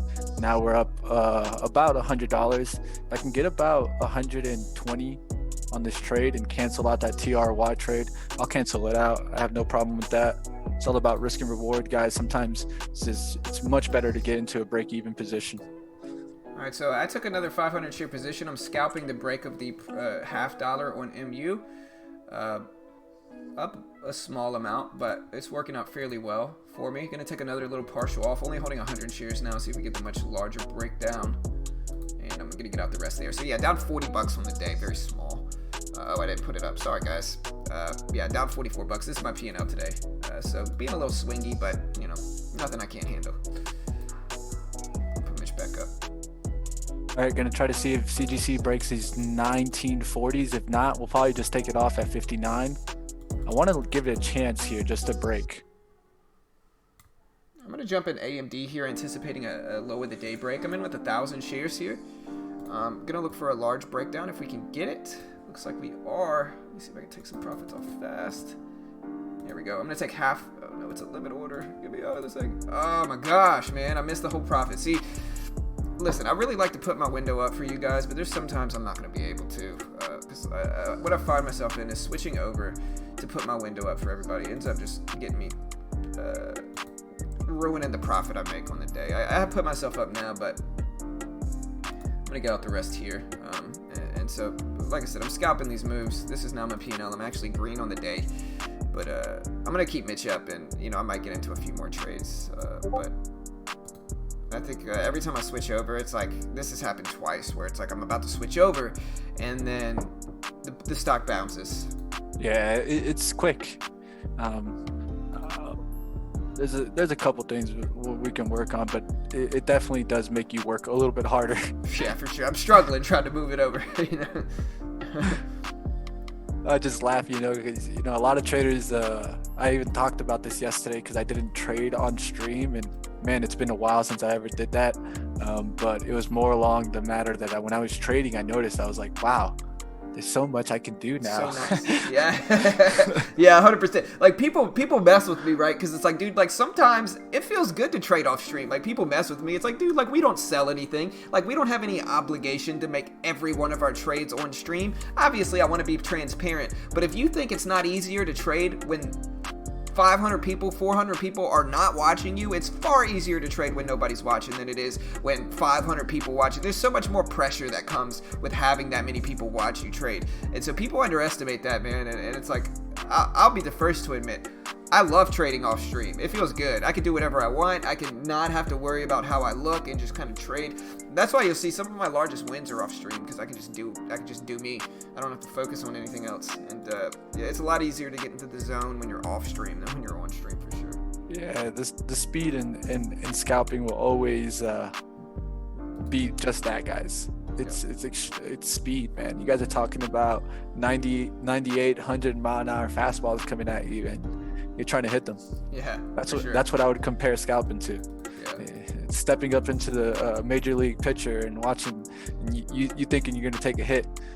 You can take a hit, but you better know what you're doing. Yeah. And it's one of those things, like, I've slowly gotten better at it, but what I need to do, like, this is what I really need to do, right? I need to have a stream deck that has I have a stream deck, and so I need to program it to have two different scenes. One of them is your scene, one of them is my scene, and that way I can just press the button and it switches over. And I think I'm going to do that tonight. That way it's easier to transition, and I think that makes sense to do that. And I do have a stream deck. Look at this guy, John, fancy with the stream deck. Right, man, stream decking it up, man, living life, you know. How's everybody doing out there? Catching up with the chat. I have someone talking about CCL. I'll take a look at it just for a second here. I'm still in the trade, but I put a stop, so that's the fun part about once you get into the profit. I that am more of a range trader, I've learned to just put the break-even stop and let it go. Yeah. This has given me great gains in the past. As long as I'm satisfied with the realize that I have at the moment, I can go ahead and let the rest of the trade work break even. What this does also for me a lot of the times, it lets me stop focusing and stressing. A lot of times when you're in a trade, you're stressed out, right? So you want to take that pressure off as early as possible. The best way to do that is to take some share size off and leave the rest break even. You see John do this a lot with his scalps, and the reason he does this is because he wants to immediately take majority of the pressure off. Yeah, take that emotion away, man. I'm in 1,000 shares of MU, just to give everybody a heads up. Actually had time to switch it. I'm going to take a little bit off of there, and I'm going to hold this 300 shares to see if we get a large breakdown. I think I caught it for you guys to be able to see this one. But yeah, slowly kind of grinding it up. Going to take a little bit off of there, and now I'm just holding 100 shares. I'm going to let that work, see if we break this low right here at 45.30 or so. Did you see the TLRY breakdown? That one was worse. I just got barely stopped out by, I think, 2 cents, but man, that thing turned around and went straight down. Yeah, I took the rest off. I'm up 71 on the day. Not too bad. But we're grinding. We're going to try to hit that mark. Like I said, we're shooting today for 10K in profit. I am $9,708, or I'm $9,816 up in gross. What? Not right now, buddy. Not until I'm done working. I don't want you to use the scissors until I'm there to watch you, buddy, okay? Okay, look, if you be very careful and you stay right here where I can see you over my computer, sit at your desk, and don't, as long as, if I catch you standing up with those scissors, I'm going to take them away. Got it? Sorry, gotta get in the dad mode real quick.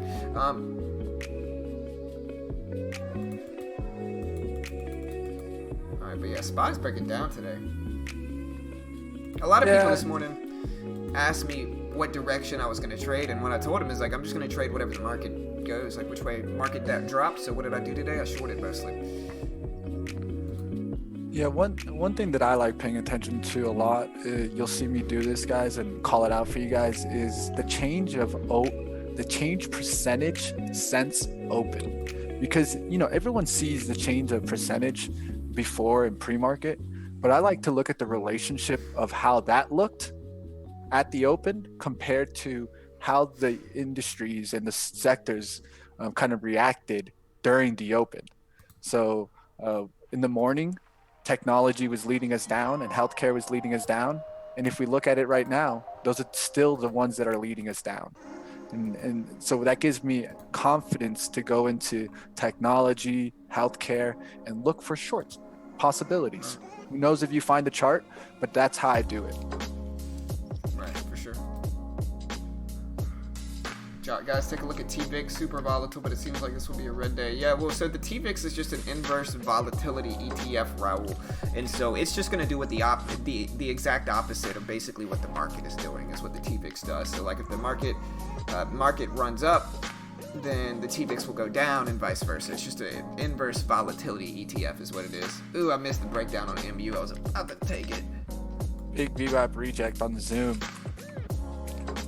Yeah, I'm in with 500 shares of AMD real quick here, guys. I'll throw myself up really, really fast, but a beautiful breakdown. Let me try to exit some there. Gonna hold the rest here, 200 shares. See if we get a really huge breakdown like we're getting. I'm just going to take the rest off. So not too shabby there. Up 134 on the day. Not too bad. We're getting close. We're getting close. Yeah, man. All those stocks that we talked about pre-market, those COVID plays, breaking down, man. Yeah, man. Teladoc, beautiful fade, man. 4-point fade on Teladoc. Yeah, market's ripping down, so it's like I saw the market rip down there, and AMD was lagging a little bit behind. Looked like it was going to at least test that low of the day, so I hopped in there. All right, guys, let's start looking for long-term support to act on CGC. So where can we find long-term support is near $19. I'm going to look for 19.10 maximum gain here. As we break through the 20s, I'll look to take it off. Here we go into the 19s.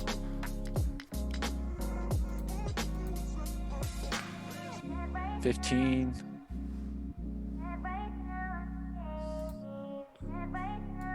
All right, not gonna get picky here. Gonna go ahead and try to grab 14 there. Boom. Hey, 19, nice 14. Not bad from 1987. Not too shabby, brother. Not too shabby. Back in this, guys. Yes, sir. Let's do it. I'm looking on shorting potentially MU here as it rejects and breaks potential lows at 45. I'm going to jump in with 1,000 shares here really quick. We'll see if we can catch it. Let me make sure I'm up. I'm not up. Alright, there we go. It's the only trade I'm in, so I can just keep this window up. QCOM broke down. One that I was looking. I lost on it on short, but I had a good entry. It just popped up to the resistance, and that happens sometimes. You get those kind of first move fake outs up to resistance, then big drop. I've seen this pattern happen a lot. I'm about break even here for MU. I'm trying to be patient with it, but there's 13s. That's enough for me to take off here. Yeah, I just took a little bit off there, holding 300 shares left. Pen. Beautiful fades today, guys. Well, I'll call that more of a VWAP reject, but man, another great move on Pen today. Yeah, there's 12s. I'll probably hold the rest pretty close to break even here. I'm only holding 300 shares left. I'm going to try to give it time to test the low of the day, and if it does, great, and if not, I'm just going to take my money and run here. There's 14s. Glad we talked about the different kind of like cruises and lodges and resorts, because we're seeing those moves, guys. The down move in them. You saw CCL completely fade away.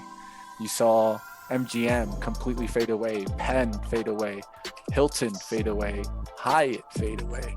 There's so many names, and that's why I look more at the sectors and the industries, because I get this kind of outlook, and then I'll go to the major stocks to kind of see that real flush down. Yeah, biggest flush down I've seen is probably Penn. Nice flush away there from 30-50s down to 28.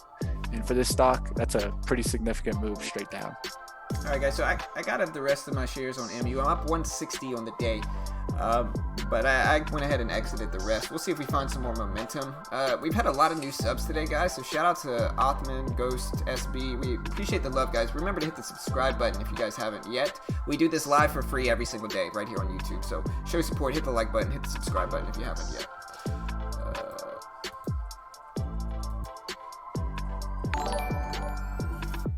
Uber breaking down today too with Grub, just moving hand in hand, Grub and Uber. I sometimes call out correlations. Look at those charts, almost identical. Hey, appreciate the subscribe. We also have, let's see, Adrian, thank you, bro. Welcome, man. Remember, hit that subscribe button, guys. We do this live for free every day.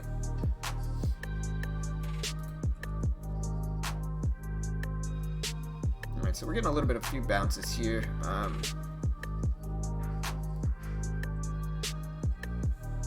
Really glad I took some off on UAL. We did drop a lot today, but I took half of the position off roughly, and that's going to protect me huge in this trade. I'm already up a ton, though.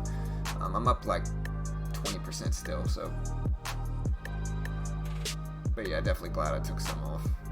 It's just going to help me manage the rest, and I can be very patient with the rest.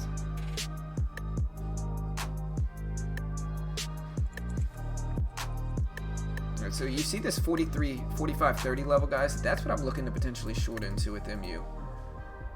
And then if we break that, I can just understandably get out. So I'm going to try to get the best entry closest to that I can, like here. And so I'm in with 500 shares, and then just see if we get a breakdown. You know, that's all I'm really looking for. If not, it's okay. It's a very small trade. But in with 500 shares, if we break over 30 in any significant way, I can just understandably exit the trade, and that way I keep my risk tight. I can try to take profits at 45.10 if we get it, and that's a really easy trade to, you know, to follow through. Haven't lost, or I have lost today. I was about to say I haven't lost, but I have. All right, guys. I'm gonna take a trade here on a low volume stock, and whenever I do this, I always try to preference it that it has a lot of volatility in this stock. I'm taking a short on MBOT here. Reason why is a daily breakdown. I'm looking for a big breakdown of 7 here. If it pops back up, anything above 720s would get me out. I'm gonna put a stop in there. This is one of those positions that either it's gonna give me a big gain or I'll just take the small hit. I'm willing to pay the price to find out, and that's why I'm taking it.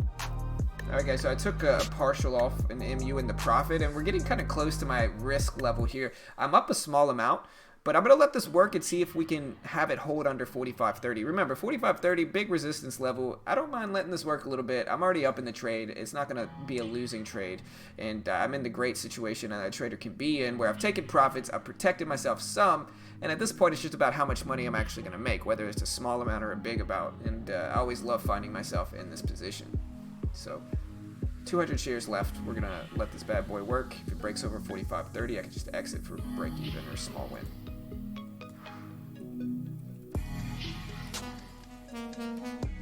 Oh, I like a bigger stock here to come back down. We're looking for wing stop here. And I'm out. So we broke that 30 level, kept it small, green, break even. You know, that's alright. I have enough shares to get this. Yeah, I do. Let's see if I can get filled here. Put Mitch back up. Yeah, for sure. Okay. Taking a partial, that's kind of how I do it there. And you can see MU just rip up after that. And so that's why I ultimately trade it like that. Is very tight risk, easy trade. If I can find myself in a situation where I'm not going to lose money no matter what, it's always a good situation to get in. Alright guys, I'm gonna go ahead and get in wing here. Just took a little bit there at 61. The spread kind of changed on me right there. I wanted 68, but I'll take 61. That's fine. What I like is that there's a big reward look on this. The risk is tight. The reward is huge if it comes back down here.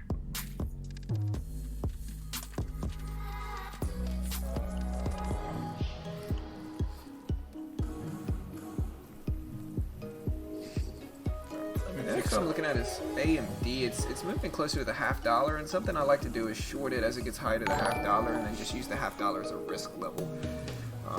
That's kind of what I'm looking at to do for now with AMD. I'll see if I actually take that or not. Appreciate the sub, Sohal, Johnny, Adrian. Appreciate the love, guys. Remember, hit that subscribe button. You know you want to. Yeah, we're bouncing higher. All right, guys, we'll look for this to fade down.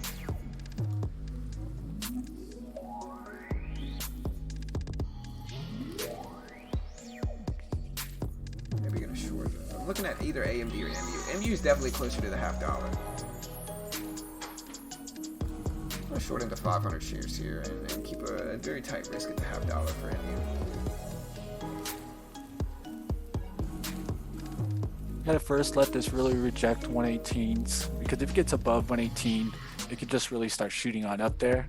So I'm staying small first, letting the trade give me a kind of trend direction, and then I'll look to increase.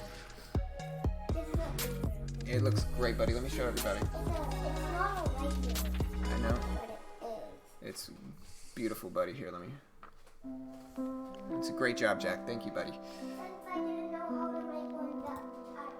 It looks great, bud. You did a great job. You're very talented, Jack. He goes, yeah, I'm here. He goes, of course, Dad. Come on. You know this. Yeah, always. All right, so we're up a little bit in MU. We're down to the 40s. We get down to 38, 37. I'm going to take half off, a little bit more than half for MU. Break even right now, though. Oh, guys, you know how I feel about Wingstop. About to get stopped out of MU here. And out. It's all right. Very small. Let's see if the wings are going to pay. The Wingstop, man. I love wings, bro. Yeah, but I don't know if it's $130 stock. Oh, Wingstop. Yeah, no. Yeah. I mean, I don't know. But I don't know enough Who knows? about it. Who knows, man? Yeah. Who knows? Nobody knows, man. Yeah. That's this one thing I learned in investing, man. It's the pricing. If you go off of like pricing, and that's why I do my investing in more of a story-based, guys, is that at the end of the day, earnings, EPS, I don't care what you look at. Pricing of stocks matter more on where investors are willing to buy it and sell it. Yeah. Yeah, we do it live every single day, Smith. Every single weekday for free.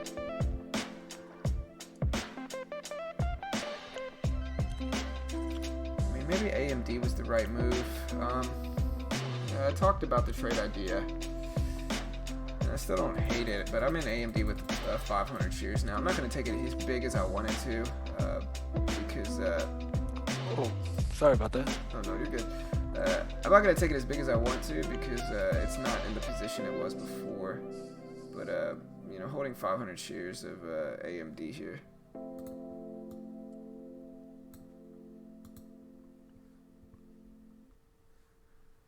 MU doesn't look bad for a conventional fade either.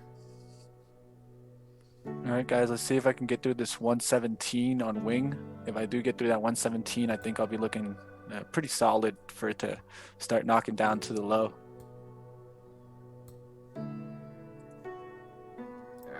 AMD faking me out. Or not faking me out, just squeezing me down. I got an easy risk level, it's alright.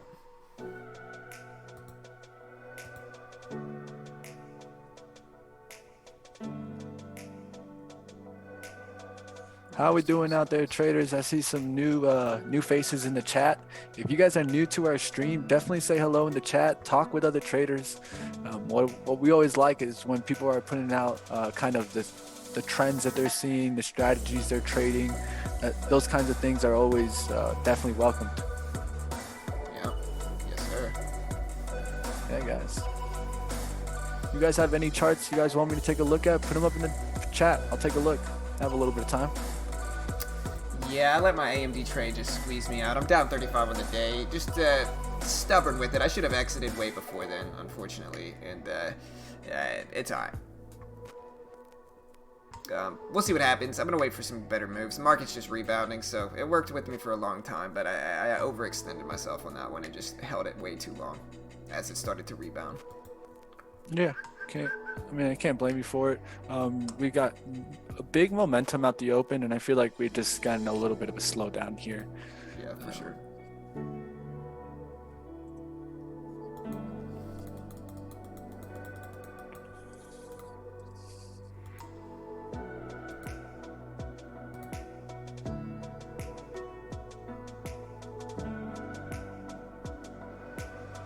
Market's rebounding a little bit. I think the 301 level is the most interesting one, I think.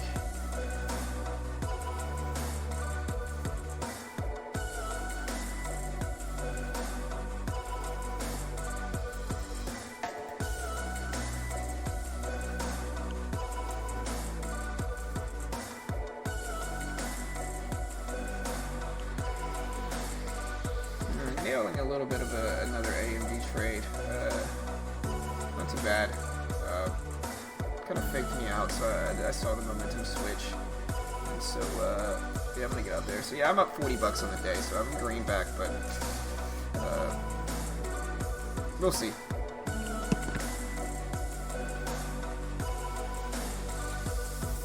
What's up, chatty chat? Whoa, Chancer, dude. Dude, chill, bro. Look, bro, don't be a little kid, man. Don't just repeat the same thing over and over again, desperate for attention, bro. Seriously. Like, don't act like a little kid, man. No offense, yeah, my bro, thing is, my thing for that would be, Chancellor, I recognized your comment earlier on thermal cameras, and I even pointed out the stock that we talked about, FLIR.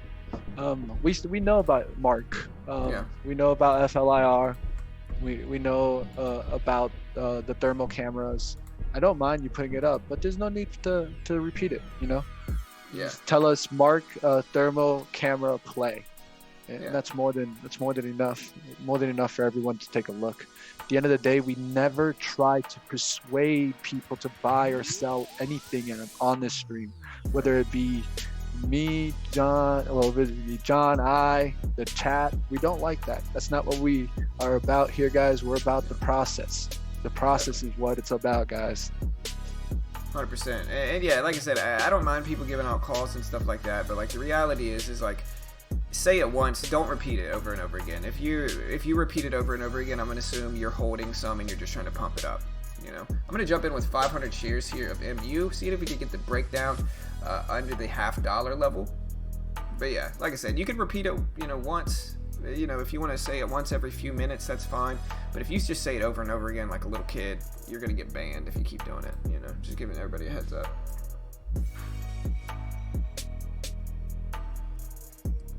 Alright, so up a little bit in MU. Definitely over trading today. I think I want to hit my goal, and so I'm just kind of extending myself a little bit too much. I don't mind adding 500 here and then risking off of 67 up here too. I don't hate that plan. So there's 63. I'm going to add a little bit more and then risk off of that 67 level I talked about. So 1,000 shares.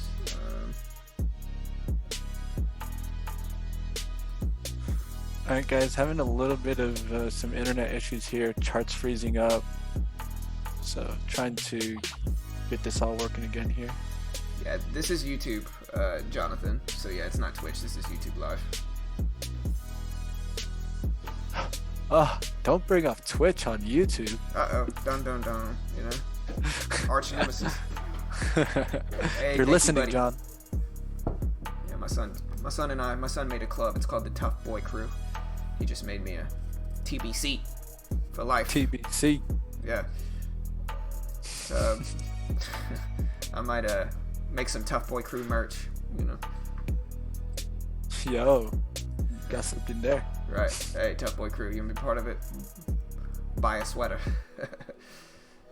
You start making a clothing line already, man. Right. Hey. Killing it. Right. Disney, guys, fading off the VWAP there. CGC almost to VWAP. I see Microsoft do a nice VWAP fade reject. Your fake out look. Look at that one on Microsoft. Beautiful. Yeah, that's what I'm looking at for MU is the fake out fade. It formed a low, it pushed back below the VWAP, and now it's testing the VWAP level after forming a few resistance lines above it. So I'm ultimately looking for like 54s, 53s here. Oh, it's great, buddy. That looks great, bud. Thank you.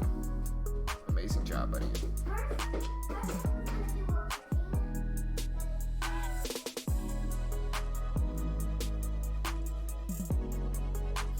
But yeah, it's a club my son made up, guys. So it's very exclusive.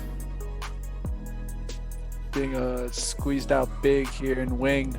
By the time I got back on here, I was already getting pressured up, but I need to get out. I'm getting big squeezed out here. Definitely need to set a stop whenever I have these kind of issues. By the time I got to it, I was already in the red significantly. Trying to manage it here. Yeah, I'm about break even in MU. Definitely, since the market started rebounding, it's definitely been a little bit worse for my trading for sure. I'm trying to be patient with this 1,000 shares because I don't want to take profits too fast because then it's not worth it relative to the commission. But ideally, if we can break under this right here, we should get a really nice deep breakdown. If we can break under like 54 right here, 55. So that's what I'm basically anticipating. There's 56. There's 55, 54. I'm gonna take a little bit over half off there, holding 300 shares, see if we get that deep breakdown. The reason I'm taking partial is because we might bounce there too, so I don't want to risk holding through that. I don't mind taking a little partial and then letting the rest work to see if we break under 45.50, and if not, no worries either way.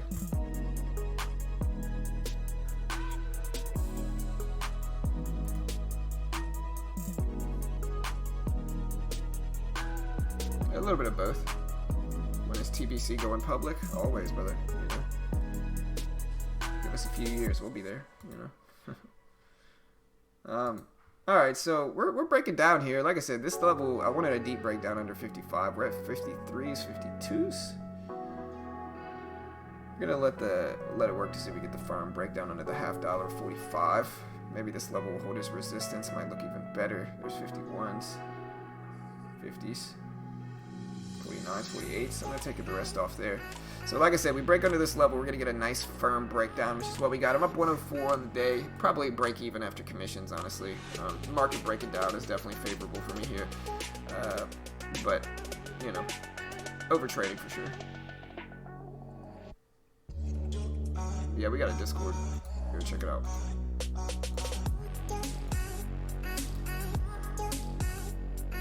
All right, guys. We got a question in chat here by Tim Peterson. Good question. He's wanting to know at least what our opinion is on how can Hertz stock go up when it's filing for bankruptcy. Is that not the worst possible news? What you got to ask yourself is a lot of the times is the story of people buy and sell the rumor, and then by the time the news has actually been released, they've already put their positions in. I think this is that story that you're seeing in HCZ. There was rumors of them going bankrupt when they first started dropping big at $9.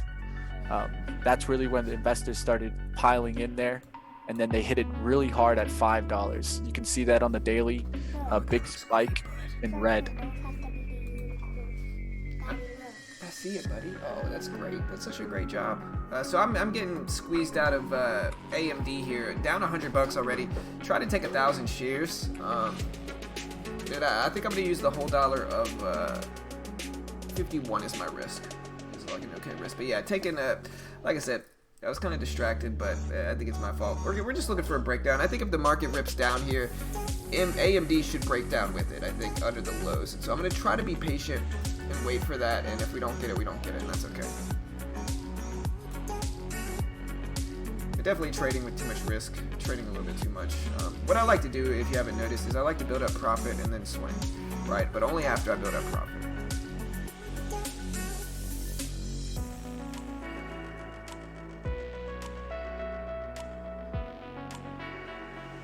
So 300 is acting as a huge resistance or a support level.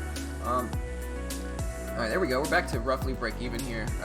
Like I said, there's 83s, 82s, 81s. I'm gonna take half off here just because it's been a very risky trade, swinging against me. So I'm only holding 500 shares now of AMD here, and we did get a little bit of a breakdown, but that profit took right there is gonna protect me for sure in this trade.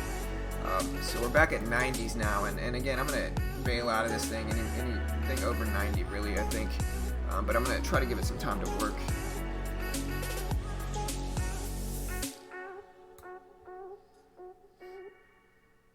Just gonna take the rest off break even too, or take the rest off without scaling out, I think, on the rest. All right, there's 70s, beautiful. Let's see a little bit more here for AMD. 76, 75. I'm gonna get out the rest there. Boom, up 180 on the day. Like I said, only a little bit of that's going to be profit, but the market downturn definitely is benefiting me for sure here. A little bit of a stressful trade too because my son was trying to show me stuff, but I handled it well, I guess.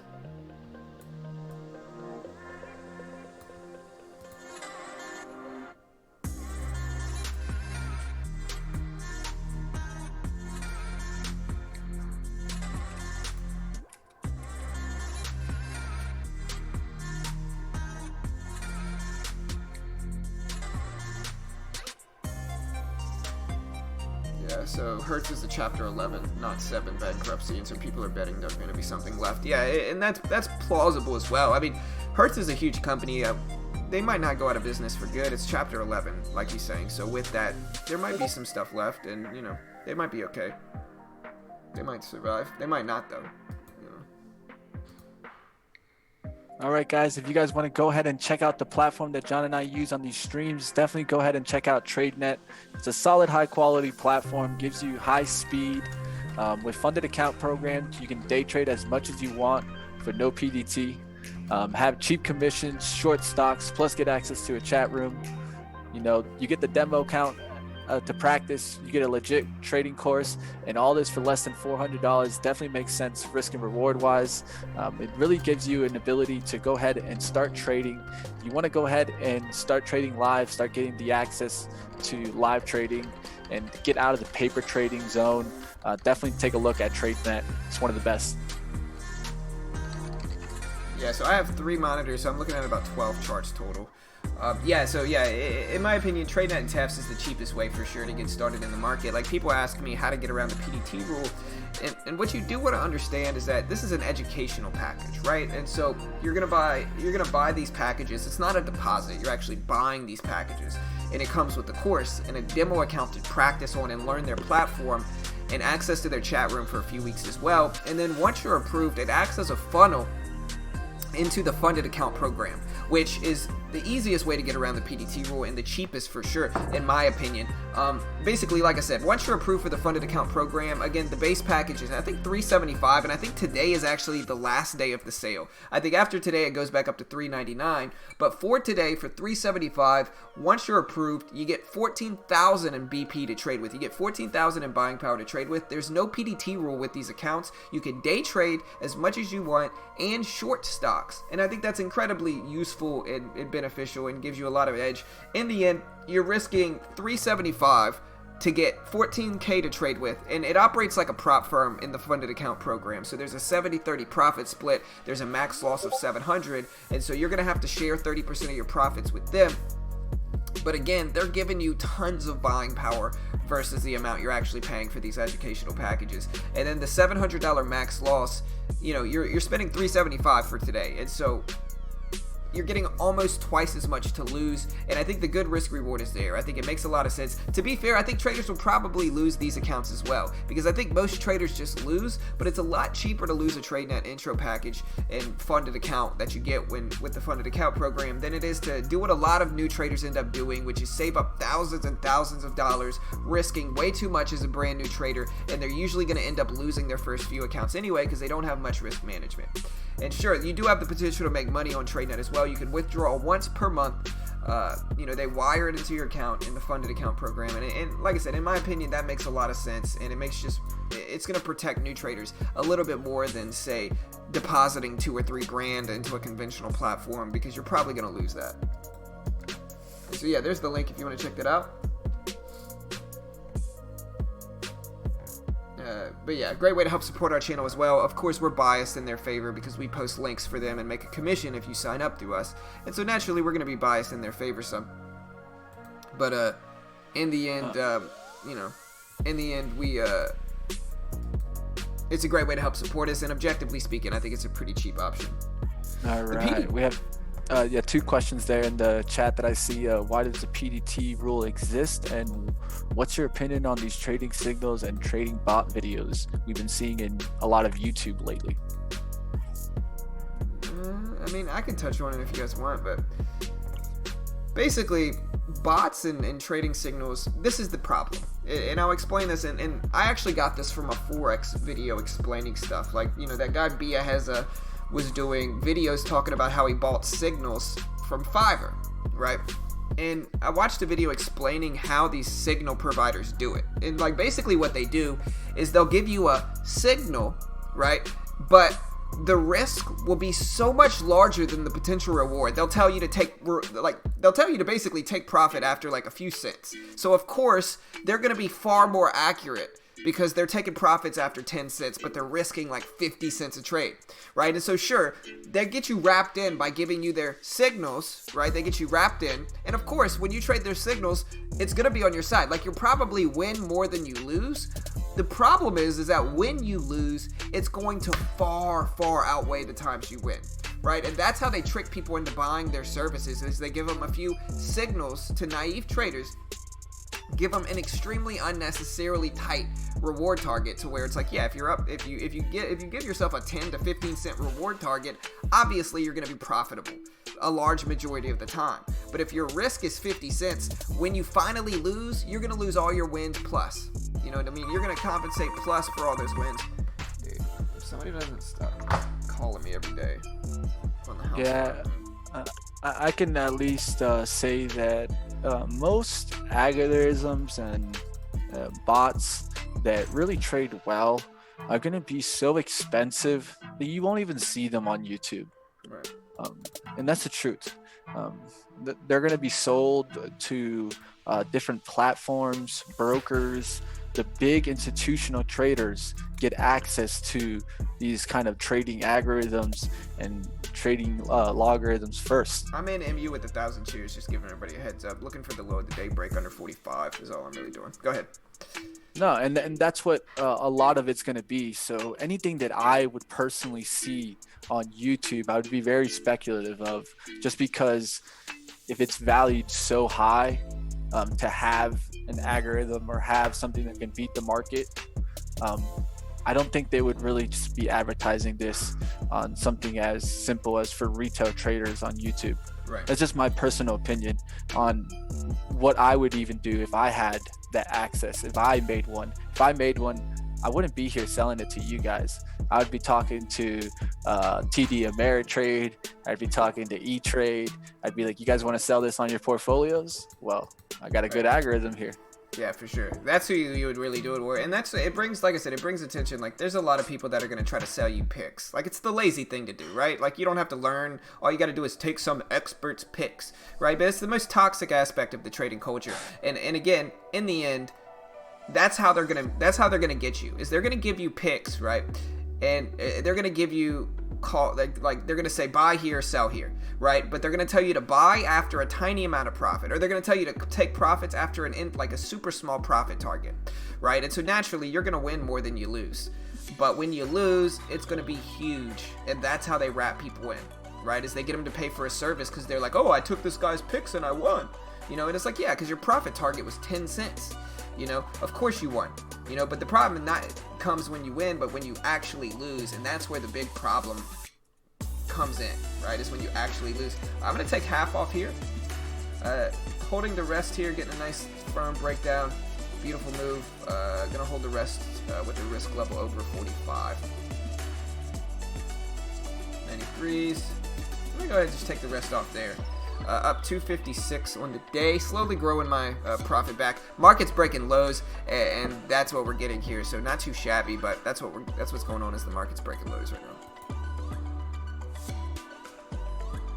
Big fades in Facebook, big fades in Disney. Big boys. How's the Roku life? Big fades. You got reject there on Roku. Yeah, for sure. And listen, guys, I know it's very tempting to want to buy like services like that, right? Like, I know it's very tempting, but like in the end, again, it never works, because that's what they do to you, because they have to keep you coming back. If they gave you regular picks, right, then, you know, the success rate would be less than 50% a lot of the time. And so they have to give you these huge risk trades that have a tiny reward target and a huge risk. And so that way you're like, oh man, this guy's giving me picks and he's been right twice. Wow, he must be legit. You know, like I said, the reality is they're just giving you a huge risk level versus the small reward. And so of course you're going to be green a lot, but when you lose, it's going to be huge. And that's the problem. And that's what you want to understand. It's tempting to do it.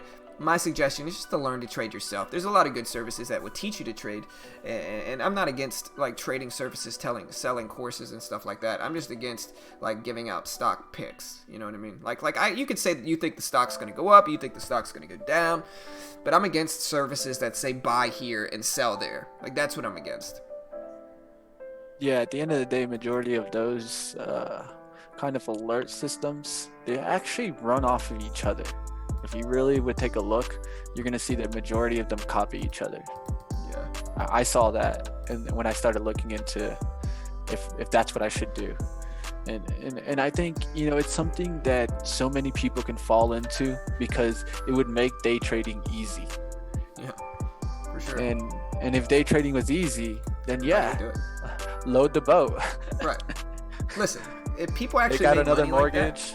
Like that, yeah. The only way to really do that is to in my opinion, like if you're gonna take a trade like that, like you can, if you really need to build up money, like I've thought about just taking a huge swing, and I might on like a high percentage play and then just stop, right? Because if you keep doing it like that, you're gonna lose, and like that's the thing people got to realize. And so it's one thing if it's just one trade, it's another thing if you're trying to like just do that consistently, because again, you might win more than you lose, but when you lose, it's gonna be big, and it's gonna cancel out all those profits plus more. You're gonna lose a ton of money.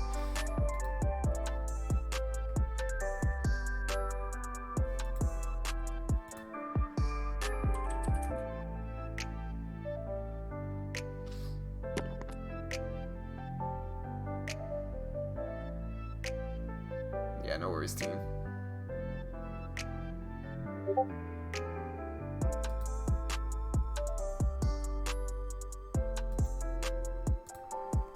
Let me see. I might think about this other trade here. We get a bounce back to the previous closing price, and that might take a swing for this.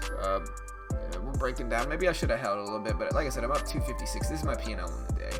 Not too bad. What we're getting here is the market just tanking down.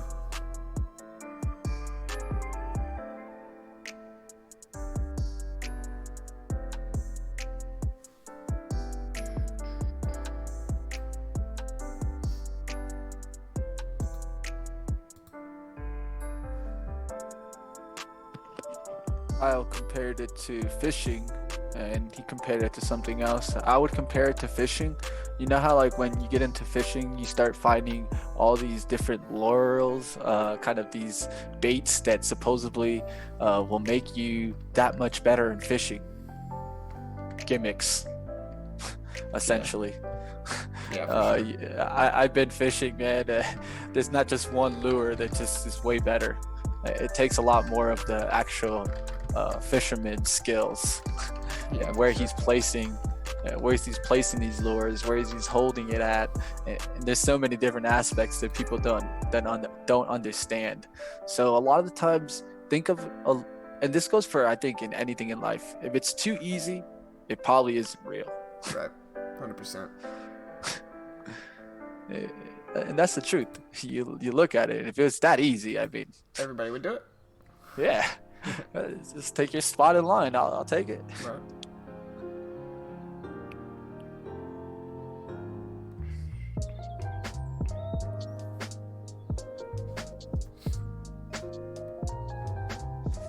Yeah, market's breaking lows here, guys. Looking really weak. Yeah. There's only one thing I'm seeing in the green since the open, guys, and that's communication services.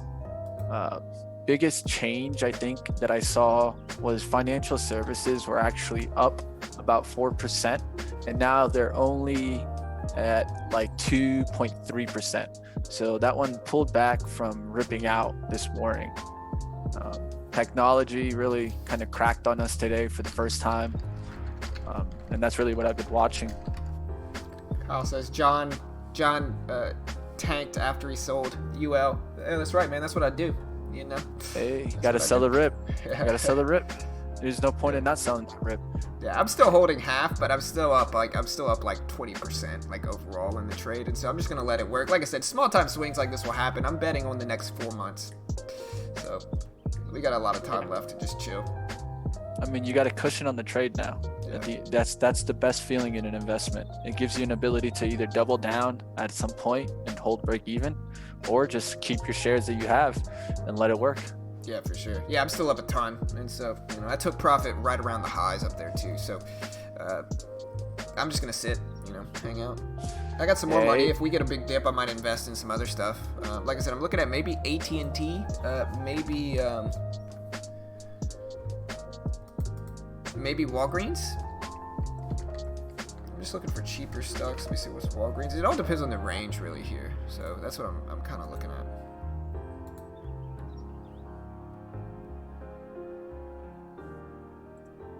I think Walgreens would be a tight risk trade too. But yeah, we're just getting a huge rip down. Up really nicely on the day though, up 250. It's one thing I kind of look for, guys. The swings of trend. You know, whenever I feel any one side gets pushed too far, we usually have a tendency to eventually reverse. I think just like some days we get everyone looking at the SPY and they're like, man, it looks like a bear. There's this negative catalyst, it's that negative catalyst. And then what ends up happening is day one of the bears is not bad. Day two of the bears, a little bit better. And then day three, you get that chop. And the reason why? Too many people pushing in one direction. Whenever that happens, the market's smart. It pulls back, it retraces.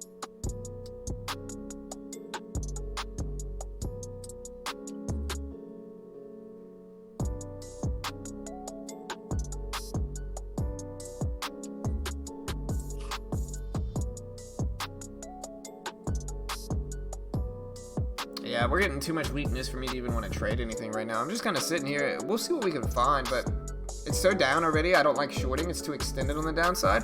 And, you know, longing at the bottom right here just doesn't seem like a good style trade for me specifically.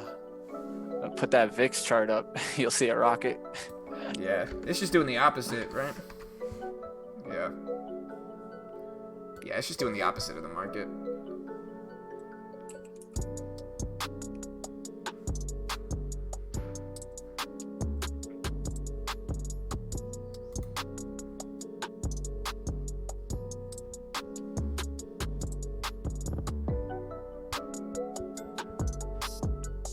Have a look at Shell for a long play. Oil is historically cheap and they can't sustain these levels for long, and we'll get back to paying a good dividend.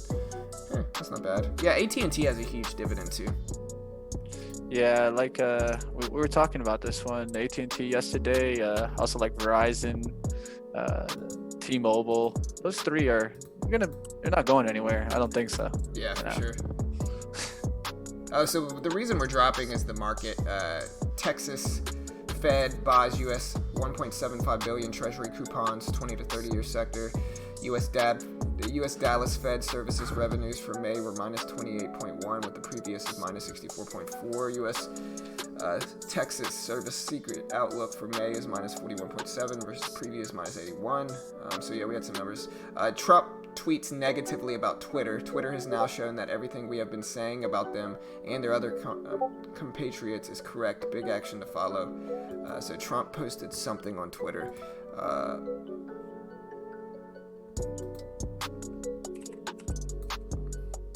What did Trumpy Trump do now? Yeah. I mean, listen, I might long Twitter. Honestly, it just depends on how low it is. Like Twitter, I think right here is too. I remember seeing Twitter when it was at like 13 or 14 bucks and being like, damn, that's cheap. Now it's up a huge amount. So.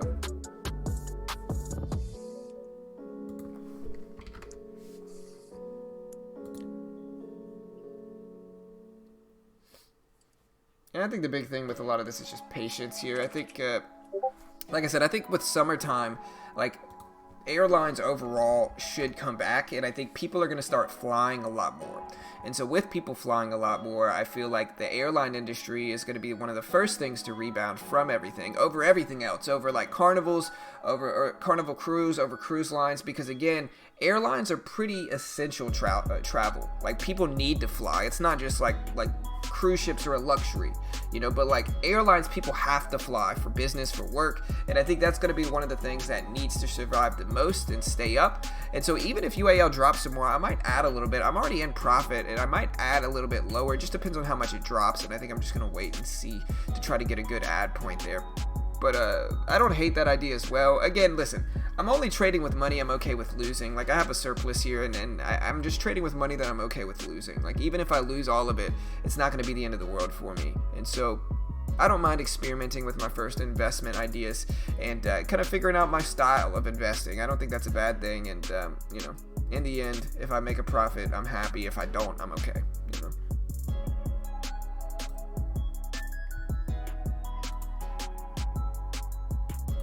All right, guys, taking a little shot here. Just gonna risk about 12, 13 cents to see if we get a big breakdown here. Not seeing any real chart that I wanted to get into, so just sticking to this MBOT trade. Not yet, Kenny. I'm close to 10K, brother. Right now in gross, I'm sure I'm only up about 100 and something net, though. In gross, I'm up 10K. Yeah, in gross, I'm up 10K, but commission. So I probably need about another 100 or 200 to hit that, and we'll see. You know, I'm not done by any means.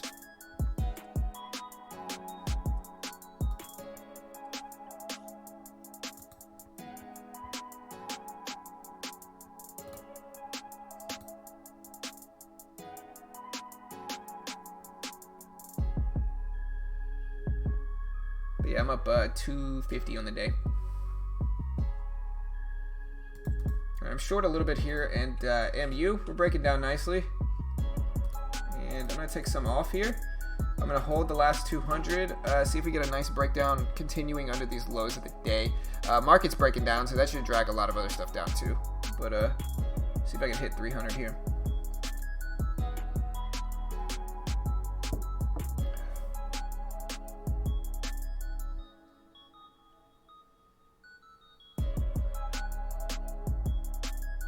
All right, guys, now technology is in the red, over 2%, guys. Energy actually leading us down now. So you could look for maybe oil plays to reverse a little bit.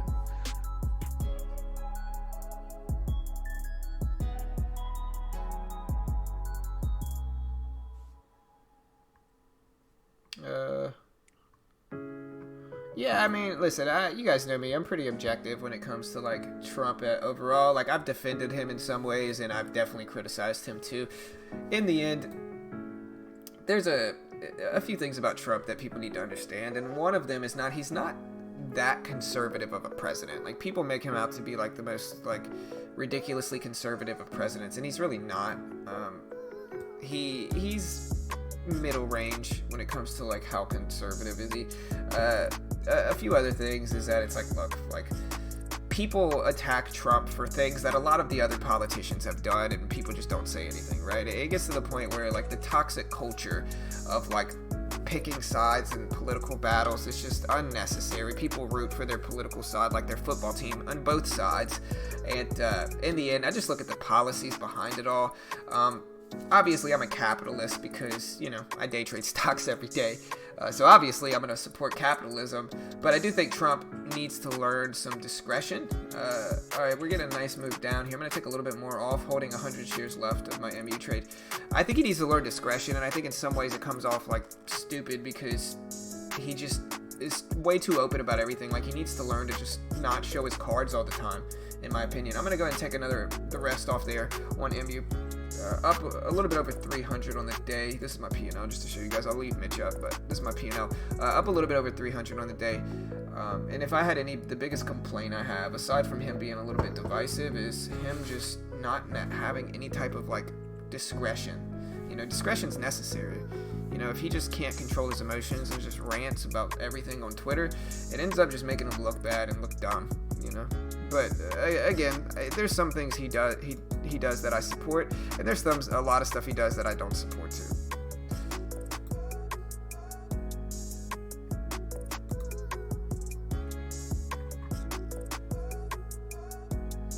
All right, guys, looks like we're starting to get a crack here in MBOT. Let's see if we can get through the 90s. If we get through the 90s, I'm going to take majority of this trade off because this is a momentum play. I want to take majority of the trade immediately into the momentum and then let the momentum either follow and continue or cut it. Yeah, in the end, there's a few things. It's like people just look for reasons to criticize him, and I'm not that person by any means. Like, I try to be as fair as I can. Obviously, we all have our own biases and our own environmental bias that we have just from our experiences growing up. But again, is he the most conservative president ever? Like they're acting? No, he's actually pretty liberal in a lot of ways, and people people just kind of go by what the media says and just attack him for every little thing that every single president has done in the last 30 years or so. But for some reason now that he does it, everybody's jumping on him. Like, that's ridiculous. Like, in the end, like I said, I think his biggest flaw is discretion, in my opinion. I don't think he has any discretion. I think that's a necessary presidential trait. You gotta have discretion with what you're saying. You can't just spew nonsense everywhere and spew all this ridiculous stuff everywhere on social media. But in the end, it is what it is.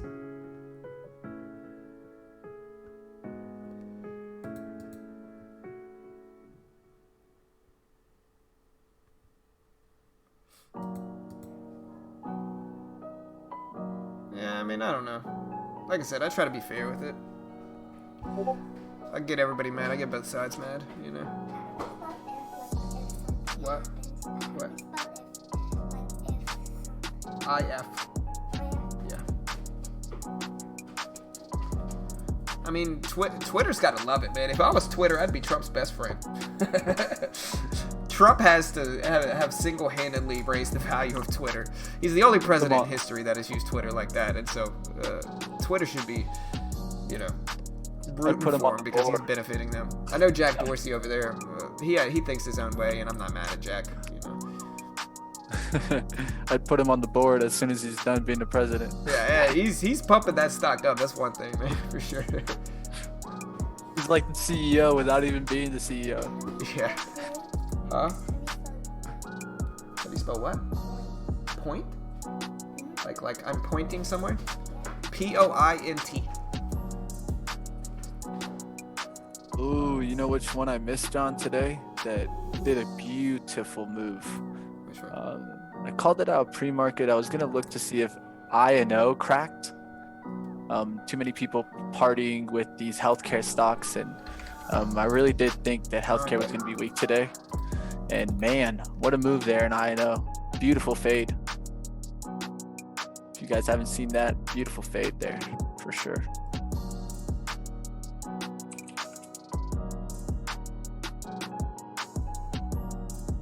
It's as pretty as it gets.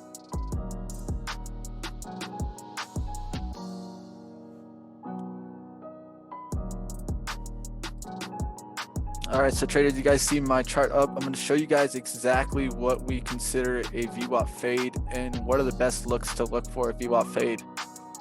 Best looks to look for a VWAP fade is going to be a big down move out the open, followed by big volume. That's always the majority of what I want to see. I want to see that big crack of big support, and I also want to see a big crack in the situation where we're looking at the volume. Because volume really defines how kind of the momentum plays out. So in this one, we got to first break down to the 1370s. Let's say you missed this first fade. It's okay if you missed this first bounce to 14. When it comes back down through that support, that's a major crackdown. You see an increase of volume. That's a good sign. Then you want to see lower volume as it gets to the low.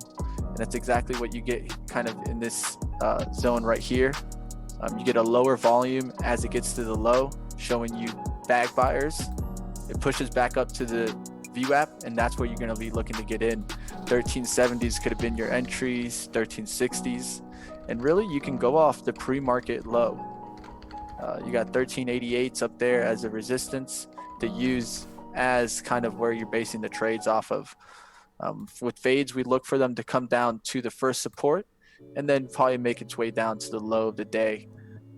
That's kind of the strategy there, guys, and kind of the attempt if you were taking the fade look on I&O. All right, so it looks like MU might break lows here. I'm going to jump in with 1,000 shares really quickly here and just try to take a really quick profit if we can get down to like 05. We'll see what happens. I'm about break even in it right now, but we're going to see if we get a low of the day break here for AMD.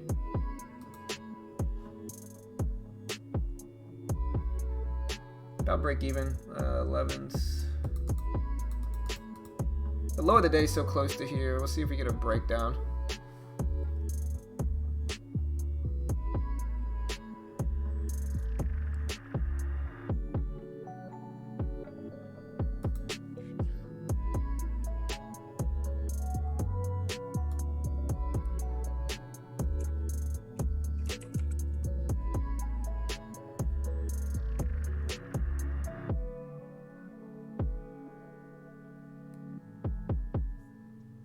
a little bit of a pop-up, maybe with the market here. It's not a huge trade by any means by me, but I do have to be a little strict with it here. I don't want to get too risky here with the profit I've built up on the day. Here we go.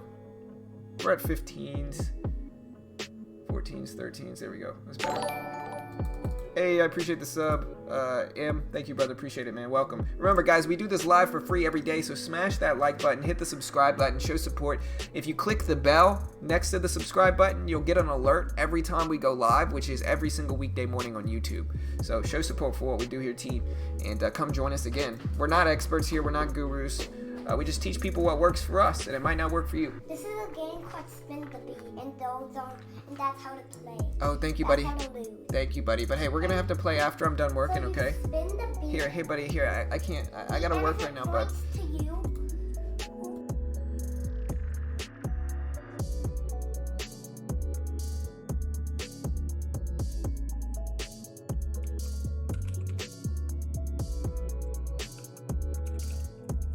All right. Sorry, my son's coming up talking to me. All right, so there's 12s. We're about break even here, maybe down a little bit, but I'm gonna be pretty, lenient on this as long as it doesn't break too high up on that range. We're gonna give it time to break down here. Hey guys, just want to bring up a chart someone brought up in the chat. Give them a shout out. Reckons. Here, buddy, I'm working right now. You gotta do. Okay, I know, but I don't have time for you to tell me something right now.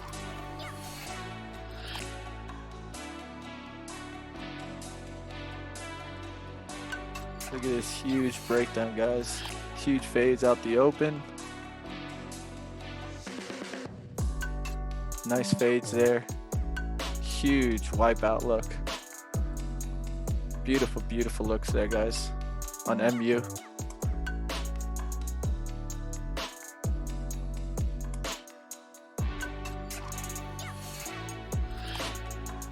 Sorry, I gotta get a little started with my son. He's not listening that much. But yeah, I'm still in MU here, about break even right now. Just to show you guys, completely break even on MU. What, buddy? All right, hold on. All right, I'm gonna get out here. Hold on one second, guys.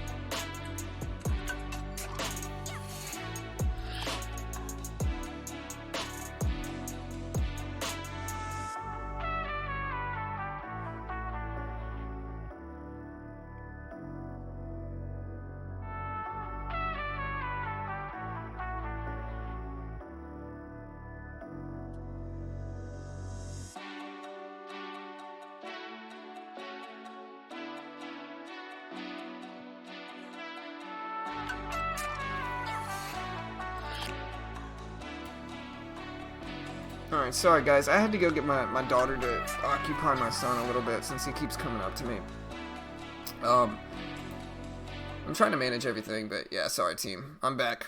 Yeah, I ended up losing about, I guess I lost about 60 bucks in that trade. It's actually pretty small overall, but sorry team.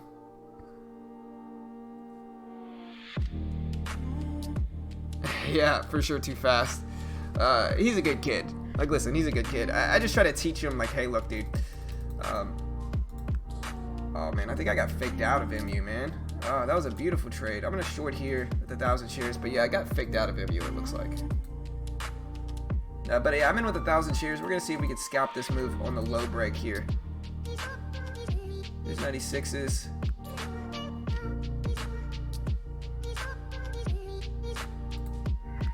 Alright guys, if you guys like seeing John take some scalps, definitely hit the like, guys. Hit the like, support the, here. support the channel, shares guys. left.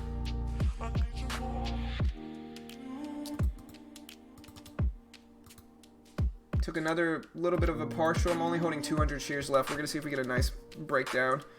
Some more, and I'm going to hold the rest pretty close to break even. I'm up about 300 on the day. Giving it some time here.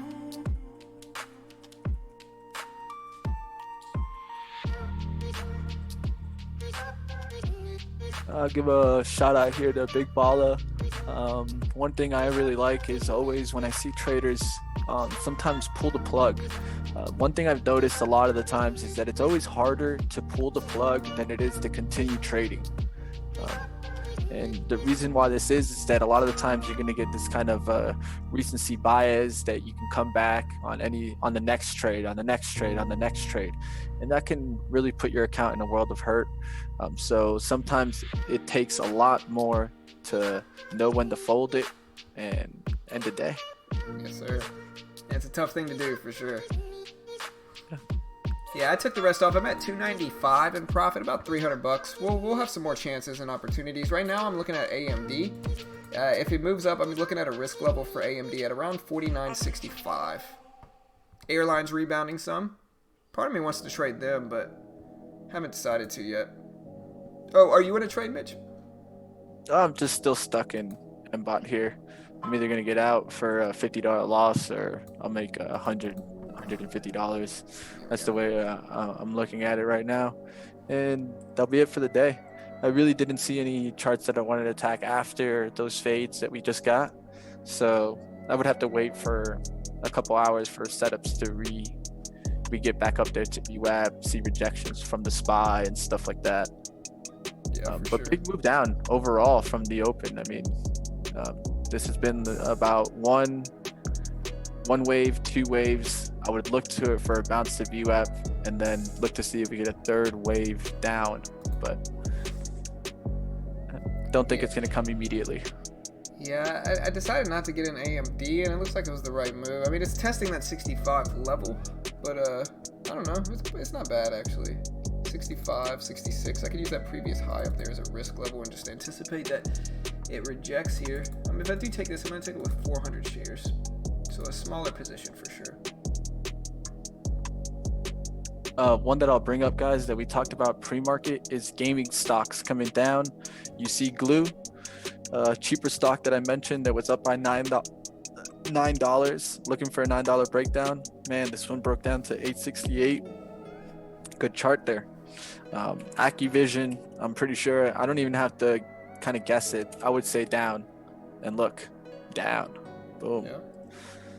Take Two, you look at those stocks breaking down. So I would continue looking to see if we see the continuous trend of those stocks that ripped to continue start pulling back. Zoom, nice fades today, beautiful fades in Zoom. If you trade bigger stocks, Zoom made a beautiful fade there. Teladoc also coming down today. A bunch of stocks that ran during the COVID times kind of slowing down here. Yeah. All right, so I'm getting some nice breakdowns for my trade on, there we go. I'm going to take half off here, and then I'm going to hold this last 200 on AMD. See if we get a much firmer breakdown down to like, let me find AMD here. Down to like 30s maybe, if we can. Anything over the $50, I'm just going to bail out now too. So it makes it a really easy risk level.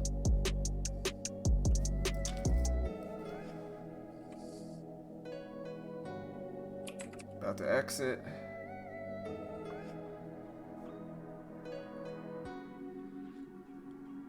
Me too. Yeah, I'm gonna just get out there. So up 316 on the day, not too bad.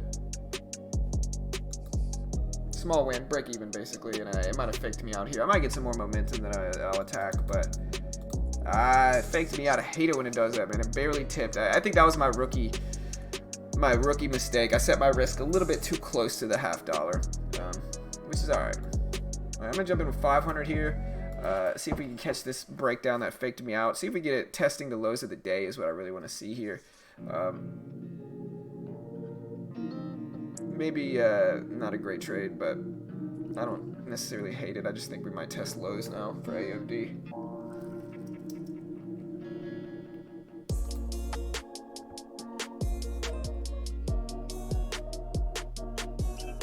Yeah, definitely one of those days that I could go back and say that I should have stuck to the fades that worked and kept looking for them to continue working. Sometimes this happens often, where you could take a fade and you could take it 1, 2, 3 times, even in the same day, and it just completely rejects those levels. That's a simple story there for CGC, or like you saw in MU, and that's good to notice. I know someone putting out CGC's VBOT fade was good. You can clearly see it, and it rejects multiple times from that level, always giving you a tight risk to reward. And then the reward side being so much bigger than the risk. You always want that to be, at least from my views on fades, I look for 3-to-1s or 4-to-1 looks. Those can give you 25% accuracy for the day, and you could still be break even. Yeah, I took another little small trade there on AMD. I'm out though, up 324 on the day. Still grinding, still pushing. We'll see what else we can find. Market's rebounding some. Airlines are back, up over $30 now.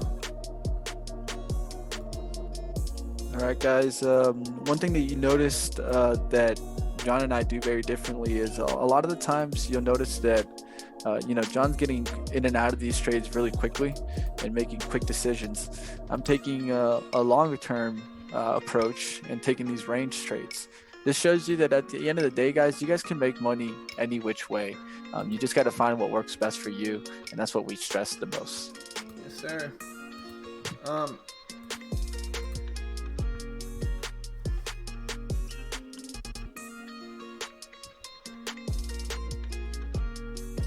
Market rebounding a little bit. What do you think? I was thinking about adding to airlines there, but I just didn't. I say you give yourself, I always like the weekly outlook. So you got one position in 1 week. Check how the environment will be next week. If environment's positive, then you can always add. If environment starts going really bad, you give yourself a chance to improve your average or let the trade come to you where you can double up right back and keep your 30% as your risk that you put in. For sure.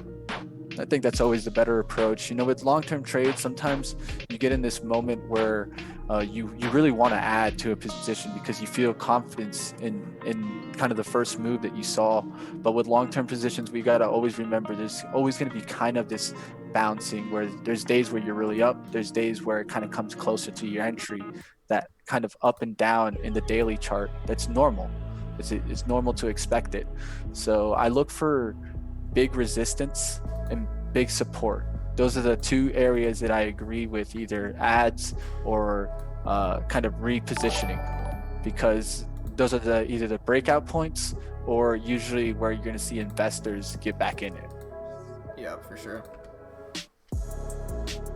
Hey guys, remember to hit that subscribe button. Let's keep pushing. Keep growing, team. Let's do this.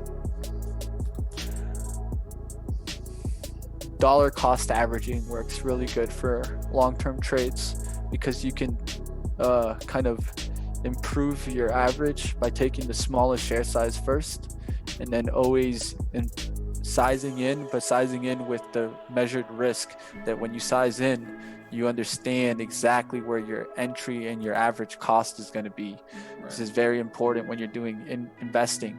If you don't understand where your average cost is going to go and where the pullback can be, you can actually add in, and the next thing you know, it pulls back and you're just like, oh man, just completely ruined this great long-term position.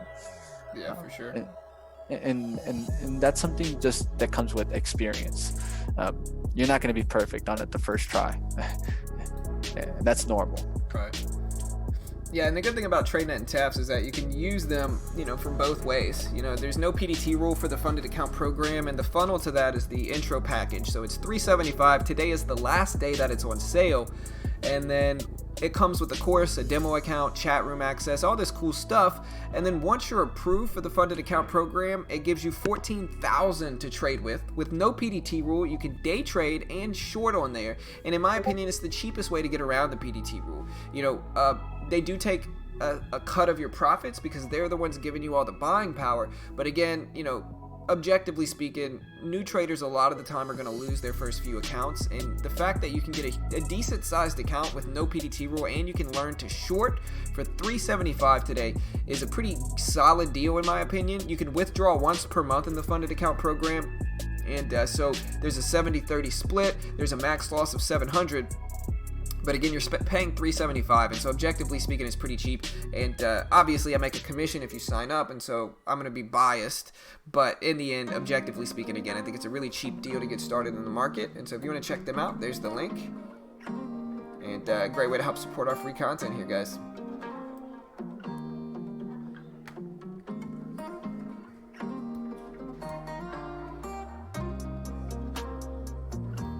I'm not really seeing too much. We're getting kind of a consolidation in the market right now, so I might hang it up soon if we don't get anything that looks good.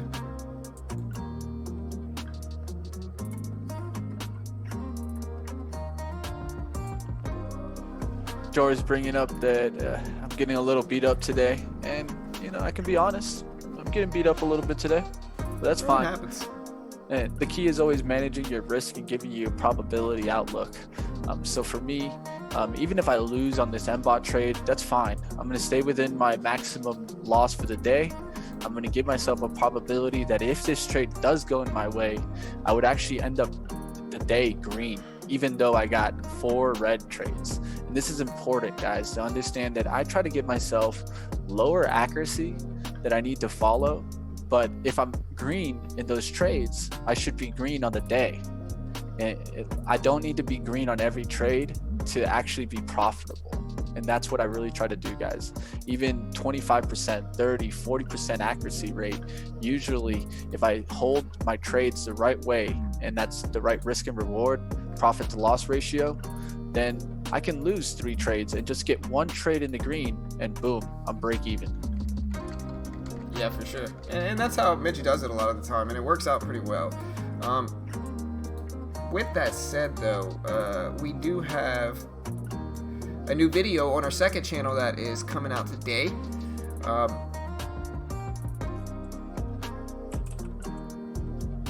Sorry, let me check. Yeah, so we do have a second video coming out today. Mitch can explain it a little bit better. It's on our second channel, and so yeah, guys, one of the things that we've been really working on is kind of bringing you guys a separate channel for investing and business ideas. We're no experts, but one thing I've really been working on is doing a story-based strategy in investing and looking at investing a little bit in deeper terms than just fundamentals and technicals, trying to match catalyst with those fundamentals and technicals, and then using that to determine whether you look at a trade in a bullish or a bearish manner.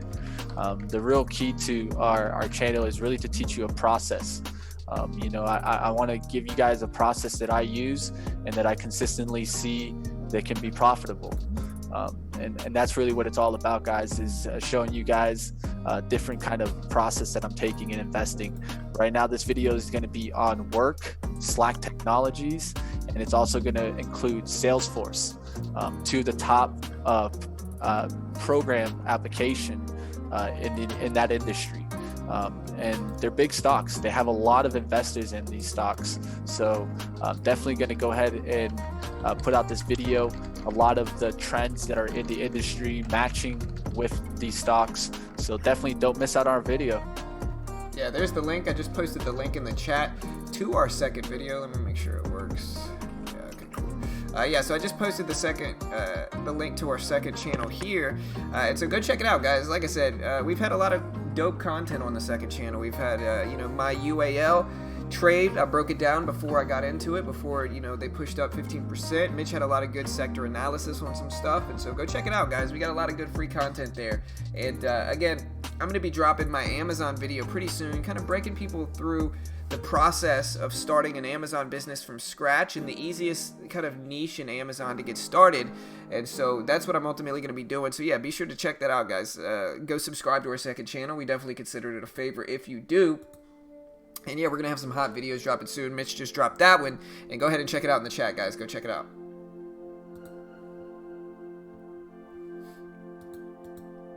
But yeah, like I said, if you guys know me, I am a online business owner. I'm a real estate agent. I run multiple different Amazon businesses from home. I day trade. I'm a freelance web developer, and so I think it's pretty safe to say that like I have a lot of experience in the online business world. And Mitch is a pretty solid investing analyst as well. And so with that, we've got a lot of good knowledge on that type of investment. Sorry guys, I'm in AMD. Taking big sizing here once we get this rejection. I'm planning on holding it down to 50. But yeah, with that said, go check out the second channel. We're going to have a lot of valuable content, in my opinion, for new traders. Yeah, guys, and just to touch on George's comment, really, I didn't take it as a negative thing. One of the things that John and I really try to do is not try to take comments or criticism really negatively. As long as you're not trying to attack anybody personally, constructive criticism is more than accepted here. And that's what we're really trying to do, guys. At the end of the day, we're trying to work systematic trading, our process, and that's what we do, guys. We let you guys learn from watching our experience as trading, not necessarily copying us. And I think that's what we really do well, and why we innovated this industry, really, is giving you guys access to the experience of trading every single day, not just telling you guys big winners or telling you guys when we're in big positions. It's showing you guys the small losses, the big wins, the big losses, everything in between. And sometimes you'll see us stress on emotions, sometimes you'll see us and fall into the things that every trader falls into. Sometimes we'll have FOMO, and what it is that it's there. And we want you guys to learn from that, and we want you guys to kind of work on your skills to really develop that so that you guys can be better day traders. It's really not necessarily for us to be better day traders. It's for you guys to grow from learning from our experience. Yeah, for sure. Sorry, my family's kind of loud in there. But yeah, guys, that's all we're trying to do. And like everything else, like everything's free. Like we're obviously not experts, but I think we've got some valuable insight into both of those. And again, like I run a lot of different online businesses and make money from home, and I'm able to just pay all of my bills like with solely my own businesses and support my family and live, a pretty comfortable life with these online businesses. And so that's the type of stuff we're going to break down in the video, kind of how I do it, like how I got started, what we're going to do. And like I said, Mitch is definitely the longer term guy. He's definitely, legit with his analytics with sectors and in longer term investing and trading. And so yeah, be sure to subscribe, guys. Here's the link one more time if you want to check it out.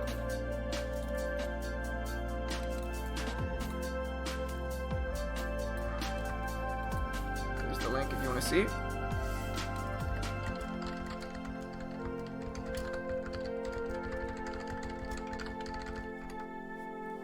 Alright, but yeah, so as you guys can see, that last AMD trade was actually pretty profitable. I tried to take a swing, so I took 1,500 shares, but I made about $150, so I got about 10 cents per share on AMD. And yeah, not too bad. I'm up 450 on the day, 455. I will take that. We're getting a bounce in a lot of stuff right now. But I think I definitely hit the goal today. I think I did break 10 G's in profit in this account. My account is now up. It grossed 10,200. I think that should be plenty enough to break it in net. And so definitely happy with it. Definitely been a fun road for my trading to kind of start breaking 10 G's in profit, man. Really cool trades and a really fun time. And the fact that I can do most of it live is really fun for me too. But as I say that, the market's ripping up here. We'll see what else we get. I'm not necessarily done, but we'll see.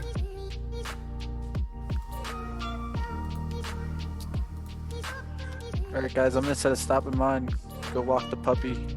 John's still on. When I get back, I'll join up again. Yeah, no stress, brother.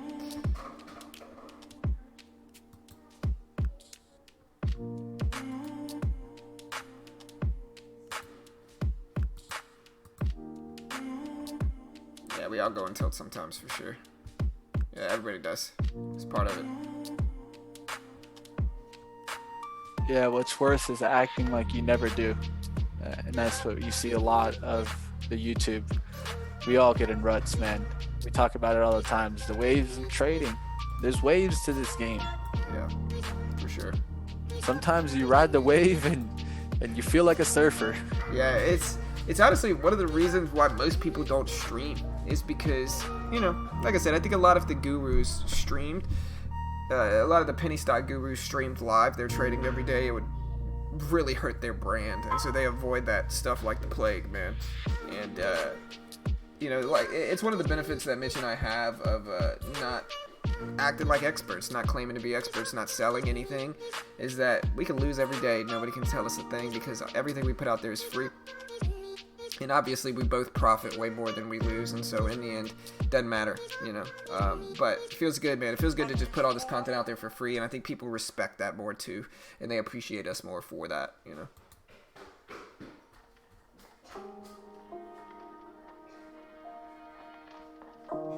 Yeah, for sure, Kyle. But my size up has been very successful. Finally, it took me years to scale up to where I'm making like $300 to $500 a day. It took me years, and it was a long process of emotions, and I'd scale up and I'd take a big loss, and then I would go back down, and then I would scale up again, and I would have a small win, and I'd get excited, and then I'd take a big loss, and I'd go back down, and that process repeated itself a few times. You know, I would scale up and then get scared and run back down to small size and scale up, and vice versa. And so finally, this time, I just said, you know what, if I lose, I lose. I'm going to keep my big sizing until I start to win. And that's what I did, and it finally worked out, but it was a long road for sure.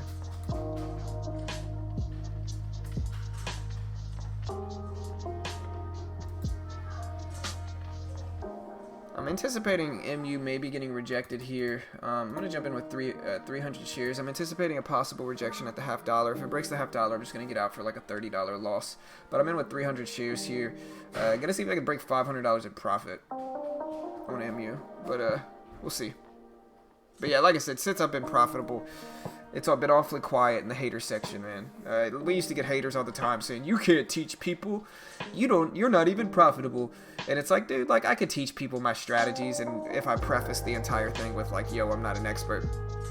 And it just kind of shows you people's insecurities, right? When people were like, hey, like, you can't teach people, or you can't show people your strategies, or you don't have enough experience to teach people. And it's just like, people get so weird because they think I'm threatening their business model. In some ways we are, you know.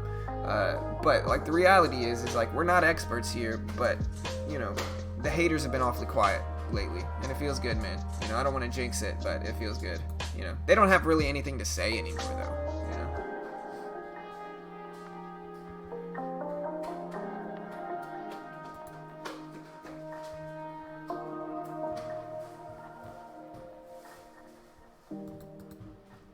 Alright, so I'm about to get out of this on MU. Very, very close to exiting. Like I said, $0.50 risk is fine. I'll let it get to 53, I think, as a risk. Hoping the market rejects here, but if not, it's alright.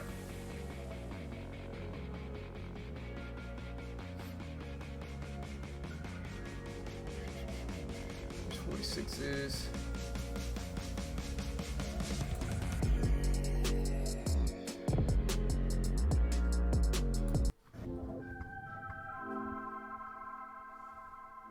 Yeah, it's just all about conditioning, man. With repetition, things get a lot easier. You just got to do it over and over again until you're comfortable. And then once you're comfortable, you've got it. You're golden. All you got to do is just repeat. That's all it really is. It's just conditioning. Like, I've conditioned myself to trade like this until where, you know, I'll be fine no matter what. And it gets a lot easier once you build up a cushion, too, for sure.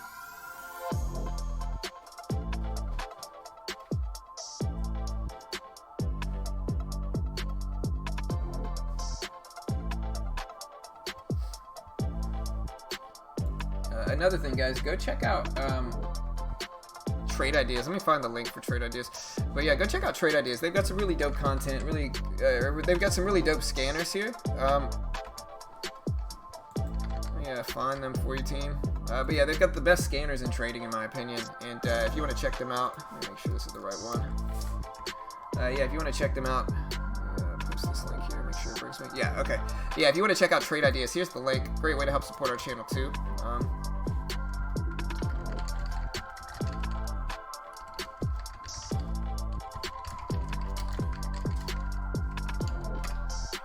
So we are getting some breakdowns here. I'm gonna go ahead and take half off here since I'm like over $30 in profit. I'm just gonna hold this 100 shares here for MU and see if we get like a much larger win. Maybe hold the rest break even or so. Trying to ride the breakdown. And I'm gonna get out there. Held the rest break even, up about 470 on the day. Not too bad for 30 shares. Hey, see you, Paul. I appreciate it, Nathan. Thank you, brother. He said, I watched your channel last year. Remember you traded 40 shares on small caps. I checked back last week and now that and saw that you trusted your system. Good job. Keep it up. Hey, appreciate it. Thank you, bro.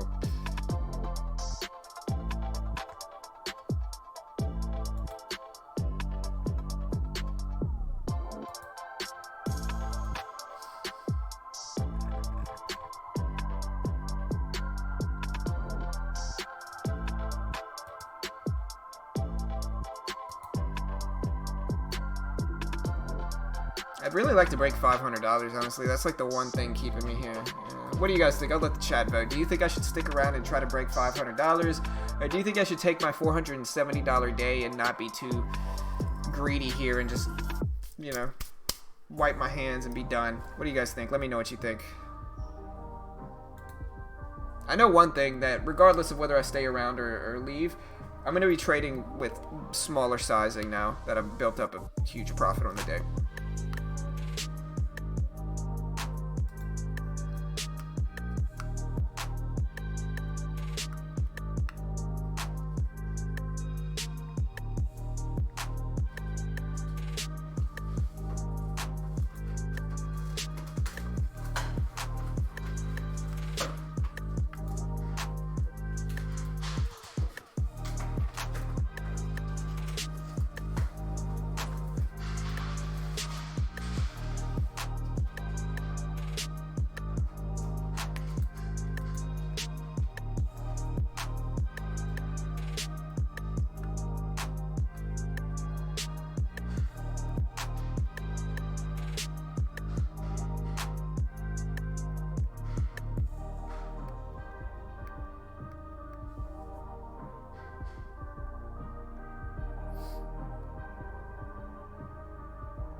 Alright, so let's see.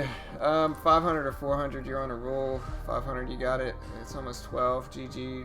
I think you should stick around and hit 1,000. Wipe your hands. You have power hour and lunch, but after that I would leave. Keep going. You may be emotionally invested. 500 or 400. I'm trying to hit. I mean, I'm at. Yeah.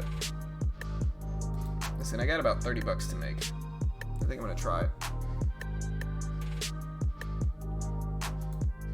I'm just shorting 200 shares here. I don't mind adding to MU if it pushes up to like 35.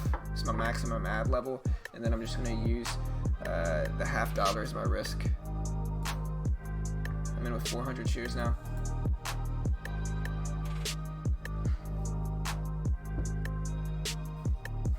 This should be enough if we get a breakdown to like 15 for me to take that $30 profit and hit 500. It's just as long as they don't get like a huge monstrous squeeze up and we don't break like 44.50, I'll be alright.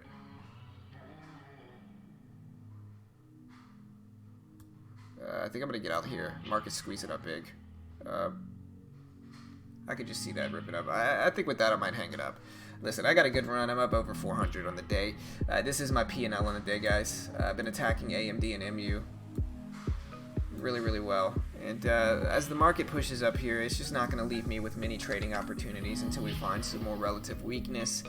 And so with that, unless the market rejects here, I don't mind just being done and hanging it up. But we'll see. We still got some opportunities. I think AMD is a little bit better, like in the range relative to everything else. I'm going to take 200 shares here, AMD, and that's it.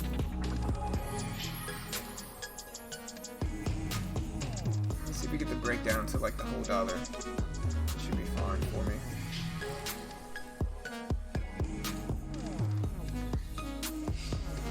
Yeah, I think it's going to dictate. It's going to depend on what the market gives me. If the market rips up here, I think I should just probably get out. But 200 shares is probably risk averse enough.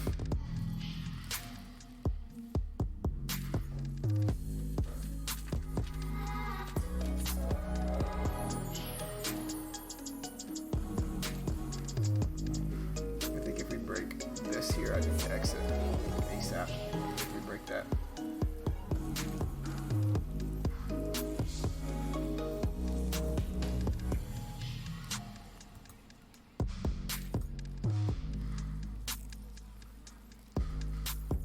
See, the problem with sticking around though is that they're not A+ setups. I can tell they're just not. And the reason for that is because I want to hit it, even though volume's slowing down in the market.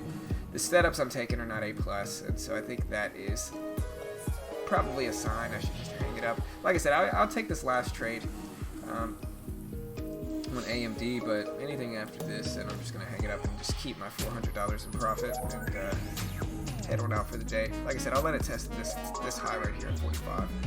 But I'm gonna get out there. I'm not gonna risk that. Up 406 on the day. With that said, I'm gonna be done for the day. I'm just gonna take my 400. It looks like the right move would have been to just hang it up, and that's all right. Listen, a very good day. A very good day. And so can't be greedy too much. I'll take that. Broke the 10K in profit that I wanted in this account, and so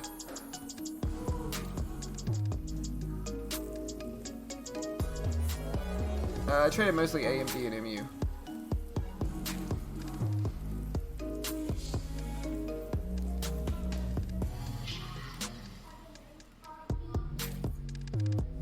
Hey, nice Jermaine. Yeah, I'm done. I'm over. A really good day. Like I said, I'm up 400, a little bit over 400. It faked me out there, but again, it's alright. But yeah, I'm gonna go ahead and close it down, guys. Good luck. Like I said, you want to use our platform? Check out this link. Cheap way to get started. There's no PDT rule once you're approved, and there's a lot of cool stuff that comes with it with the funded account program. It's the same platform we're using that helps us get around the PDT rule. And so there's the link for that. Go check out Mitch's the newest video for our second channel. We have started a second channel, and let us hit 1,000 subscribers. We're going for it. So go check out our newest video there.